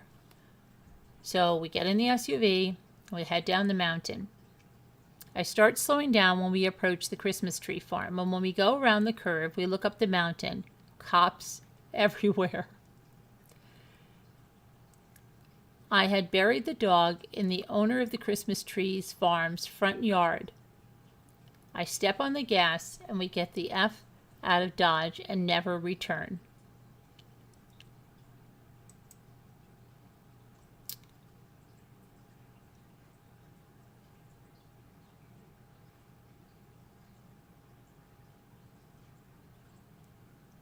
That's crazy.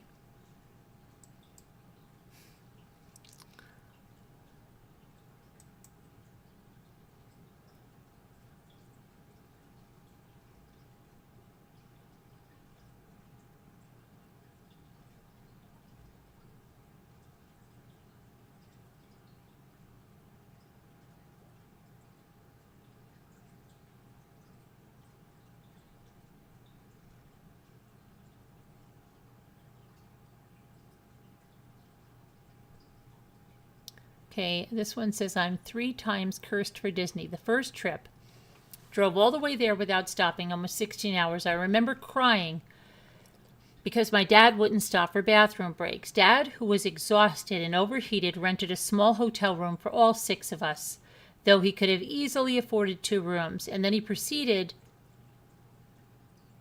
Okay, this sounds pretty bad.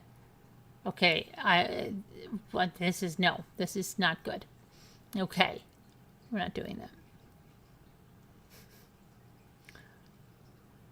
Okay, here, let's try this one. I went with my husband on our anniversary to Myrtle Beach, where we intended to stay in a 5-star golf resort and play some of the best golf courses in the world.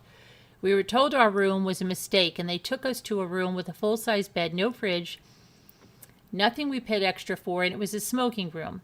So after an hour of wrangling, they set us up in a suite at the top of the best tower, an amazing room, much more than we needed. We set up the golf games and called down to order dinner to bring back to the room. I have special needs, and we asked if we could be met, and after 20 minutes, if it let me go ask the chef, the final answer was yes, and after getting down there and looking over the menu, having a drink and ordering, the waiter came back and told us, sorry, we can't help you.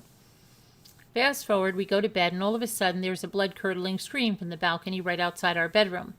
My husband jumped up and ran and threw open the door, and it was 2 kids standing on the balcony next to ours, laughing and giggling.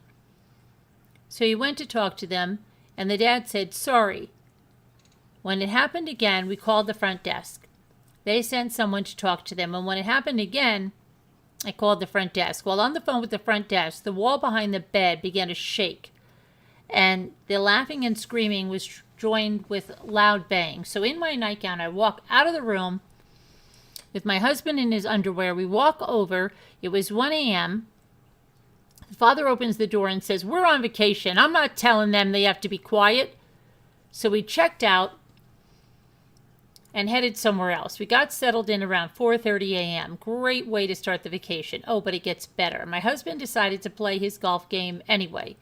and I was headed for a spa day. I was the first one there at 10 a.m. I Ubered there since my husband had the car. When I walked in, I noticed the potpourri stuck to the inside of the pedicure bowl and watched as he filled it with water, rinsed it away with his finger, and then he emptied it and refilled it for me. It didn't dawn on me until later that it had to have been left overnight since I was the first customer. The chair was right next to a child's mat with a lot of dirty toys on the floor next to the bowl, and dust and chunks of dirt so big, like pulling lint from a hairdryer trap. At that point, I just wanted to hurry up and get out. And then I watched him pull a big Tupperware out from underneath the door bowl, pull out cuticle cutters, open the sheath that they were in, trim my cuticles, put his hand with the cuticle cutters into the bowl with my feet, swish them around, and put them back into the sheath, back into the Tupperware, and shove them back under the bowl. I almost threw up, but did I leave? Nope. I think I was in shock. They did my hands the same way. I don't know what I was thinking. I think I didn't know what to do. And by 11 that night, I had such a high fever, I couldn't stand up straight. My head felt like it was in a vice. I thought I was dehydrated. I couldn't get enough water in me. And by the time my husband got back, he said I was white as a ghost, and the back of my neck was so hot he couldn't touch it. He carried me to the bathroom and poured ice water over me and my neck until the next morning, when we left and drove straight to the ER in our town, 4 hours away from the beach. We stopped only to get ice so I could keep it on my neck the whole time. I had contracted meningitis. Oh my gosh.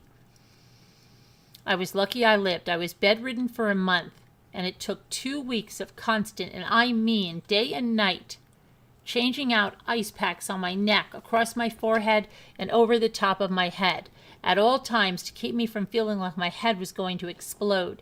The worst part of it was it is the #1 rated nail salon in North Myrtle Beach. By the time any of us had our wits to report it, it was past the statute of limitations. Needless to say, I paint my own toenails. That is gross.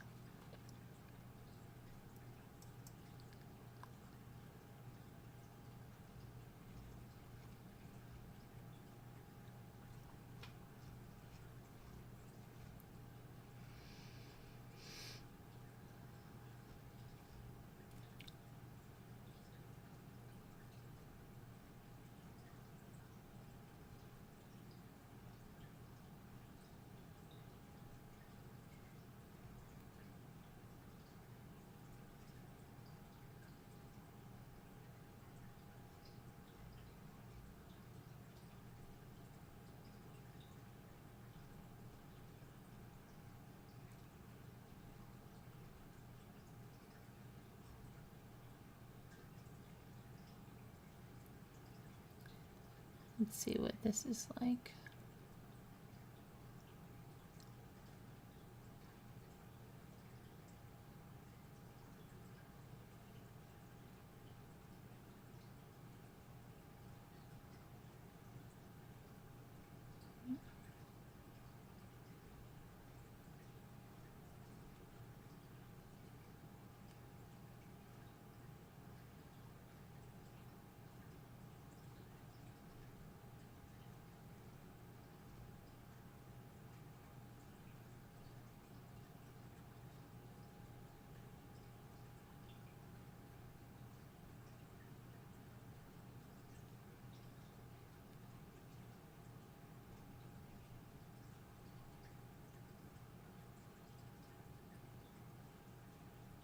All right, let's see about this.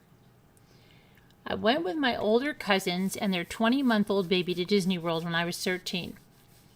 I don't talk to this cousin anymore. She's toxic. One night her husband, who I still love, and the baby fell asleep early. She was drinking, and I thought she was being rather fun, not understanding she was getting smashed. We decided to venture to the resort pool together, fun at first, like our little secret adventure. At the pool, there are a group of adults with the same idea, all getting very drunk in the pool, security turning a blind eye. Some time passes, and she's getting very friendly with a guy in the hot tub. I knew what was going to happen. I say, I'm going to bed. Took the hotel key. She insisted that I leave the lock thing outside the door so the door stays slightly ajar so that she can quietly get in. I'm really mad at this point by her behavior, so of course I lock the door behind me. 5 a.m. rolls around and she's knocking. Her husband wakes up, opens the door, sees her a hot mess. She's cheated often, so he already knew. Said nothing, went to bed. She quietly berated me for not leaving the door open. The next day at Animal Kingdom at breakfast, they took turns quietly insulting each other and crying as the Disney characters were coming to the table for pictures. Awkward. It all came to a head at the park. They were absolutely screaming at each other in front of the walkway. I felt so embarrassed, and I didn't want the baby to witness this, so I took the stroller, started walking all the way to the buses. I went back to the hotel with the baby. I was nearly back to the hotel before they even realized we were gone, like 45 minutes had elapsed. We had 2 days left on the trip, where they didn't speak to each other. We didn't do the remaining theme parks. It was truly a terrible thing my cousin did to the rest of us.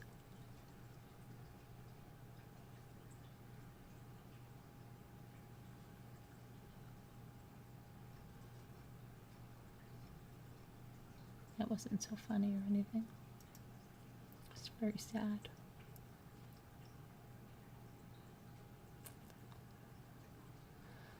Oh, well.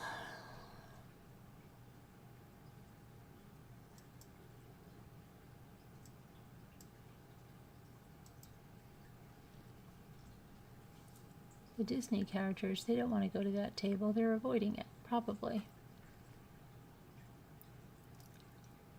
Uh-oh, who's got COVID? Who does?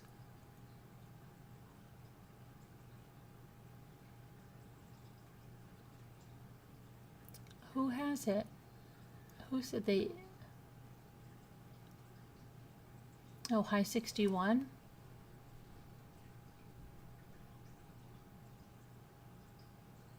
Oh, I know how many arguments break out in Disney. People have they don't care. They spend all that money for the vacation.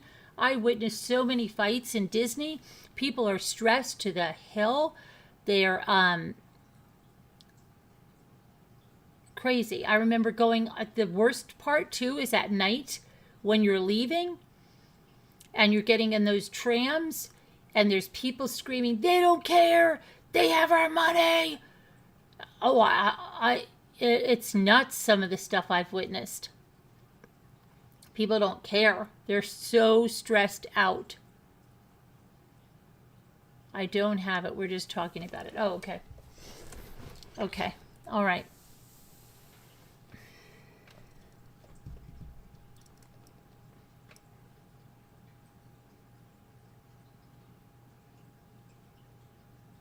Oh, you're a retired Disney employee? Oh, you should come up and tell us some stories. You probably have some good stories, right, MJ?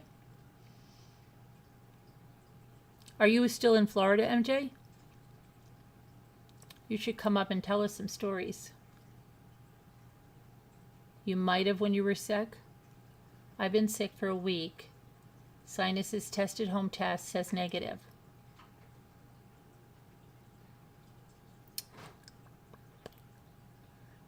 Well, Ethan tested positive today, and this is spring break week, so yippee! Oh no. I'm sorry. Fun times. Too many stories, too many stories. I barely chat. I know, well, there's always no time better than to start. I know you do, Sharon. Sharon loves Disney. Sharon loves Disney. Yes, it was a home test. Yes, yes, yes, yes.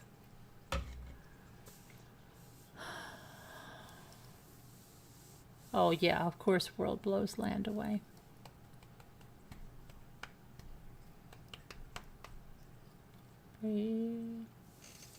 Poor Ethan. Is Ethan sick? Well, Luke had it twice, and Ethan never got it. Jimmy never got it. I had it. Luke and I had it. Ethan never got it. I swear Ethan had it when it first came out, like way before it was even quarantined. And Luke had it so slight that we would have never even know Luke had it. So I hope that Ethan doesn't get very sick, but he said his throat hurt. And he stayed up in his room, but I hope he's better by tomorrow. I don't know. Luke got it so slight. The second time Luke got it, he was fine.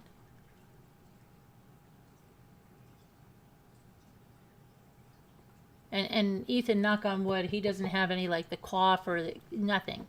Just that his throat was a little sore. Yeah, hit and miss. Hit or miss. There used to be a store. It was called Hit or Miss. I guess you either hit it or you miss it.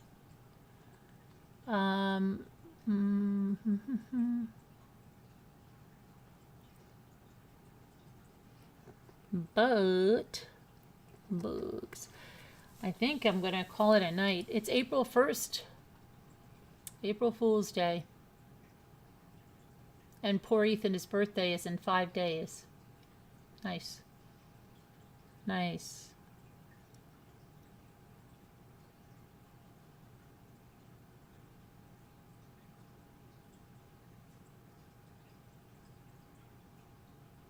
And last year our Easter got all ruined again, and now it's probably going to be that way again because depending on what's going on, I'm not going to bring my daughter into...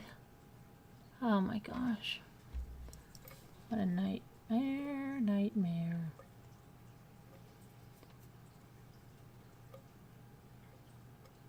I swear, the last 2 Easters have been destroyed with it. Let's see, our Christmas wasn't this year. The last year it was, before that. And, it's ridiculous.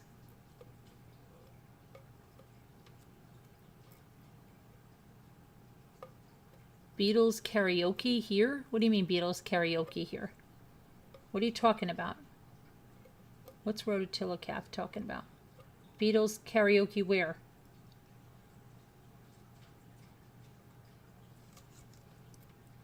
We were going to do karaoke last night, Rototillocaf, but Nicole's father died.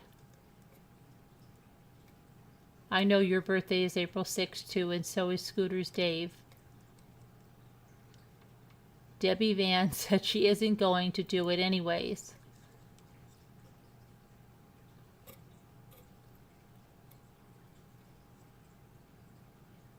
Who's fooling us? So you're fooling us by saying you're leaving. Why? Do you really want to come up and... I won't... You want to talk about the Disney? My picture is a pencil drawing of my Tink my daughter did. Of your Tink?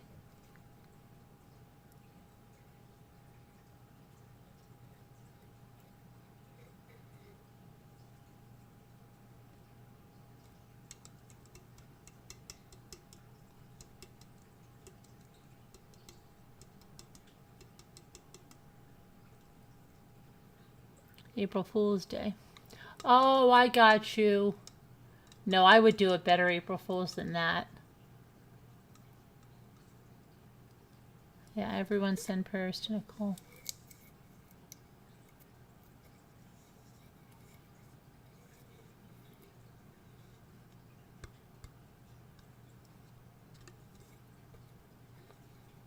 Debbie Van is to attend.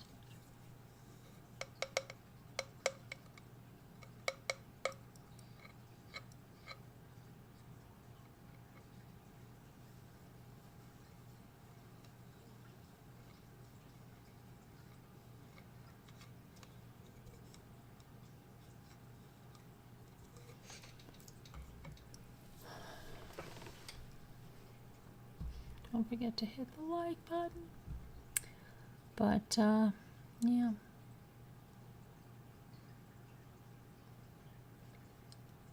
What do you mean here and now? Who's going to do it?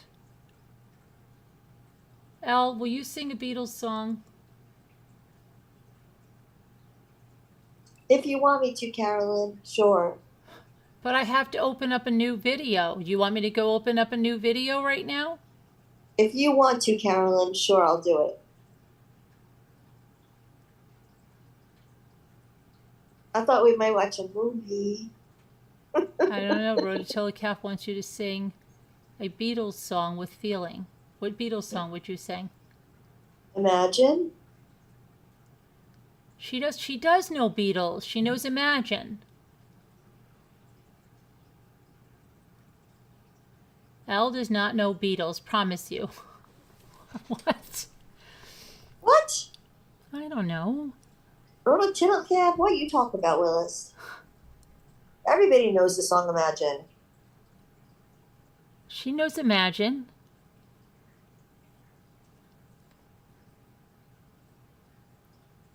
Imagine is not Beatles. Imagine's John Lennon, I guess. Oh, okay. Let's see.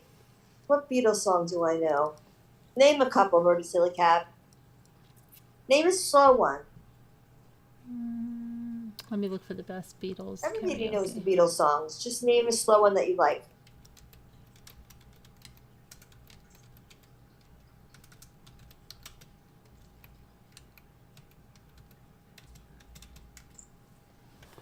Let's see. Hey Jude, Come Together, Yesterday. All You Need Is Love. Yesterday. Let's see what if he thinks that's Beatles. Rototilla Cab, I promise you.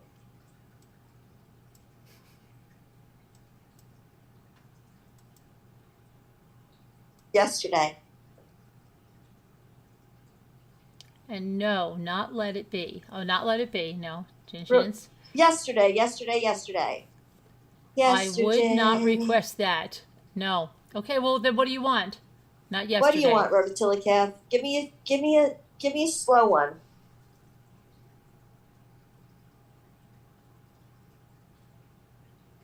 And not some obscure one that only you would know, please.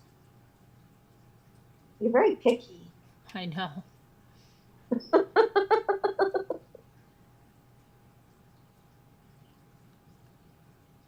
No, I don't like that one. No, that was Back Bucky in the USSR. No.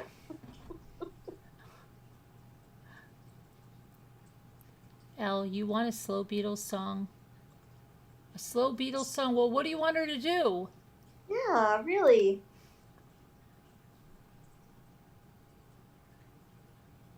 I'll do Twist and Shout.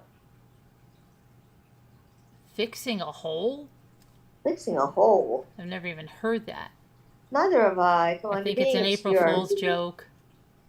You're being obscure. Fixing a hole. Let me see if that was even true. Come on, baby, now. Come on and work it on out. I could do Twist and Shout. Let's see. There is Fixing a Hole by the Beatles. What the heck is that? I don't know how it goes. Yeah, I know. Sorry. Who played a guitar solo? Fixing a Hole. I could do Hey Jude. I could do Twist and Shout. I could do Help. I Need Somebody. Help. I can do. Name another one, Rototilla Cab. Come on, let's get this show on the road.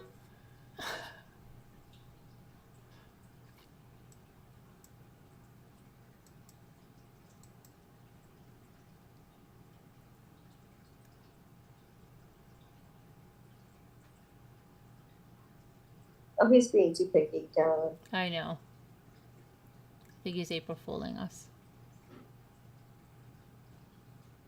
He's just being difficult.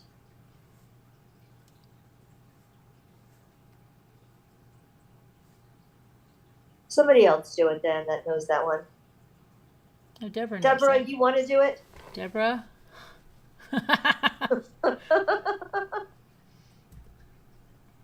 I'm out. You've upset Elle now, Rototilla Calf. I'm upset. She's upset now.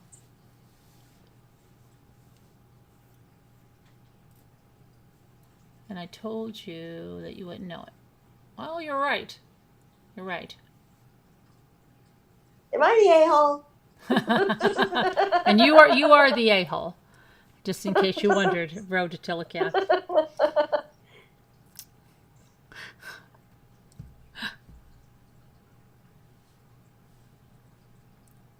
I knew she wouldn't know that. I knew she would know it. I was asking MRB. I don't know it either. I've never heard that song. At all. Bucky Ann might know it. I will make you a butter sandwich. Strawberry fields forever. Nobody ever heard of that song, right? Adventures with Beth?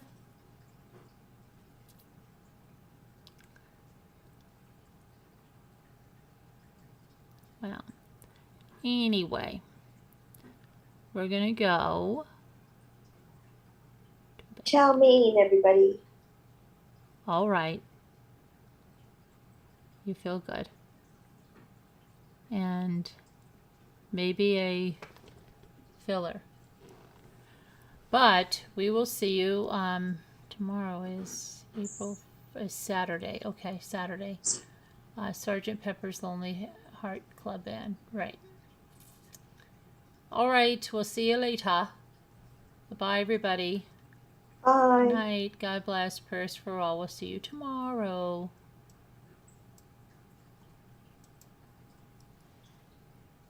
Okay.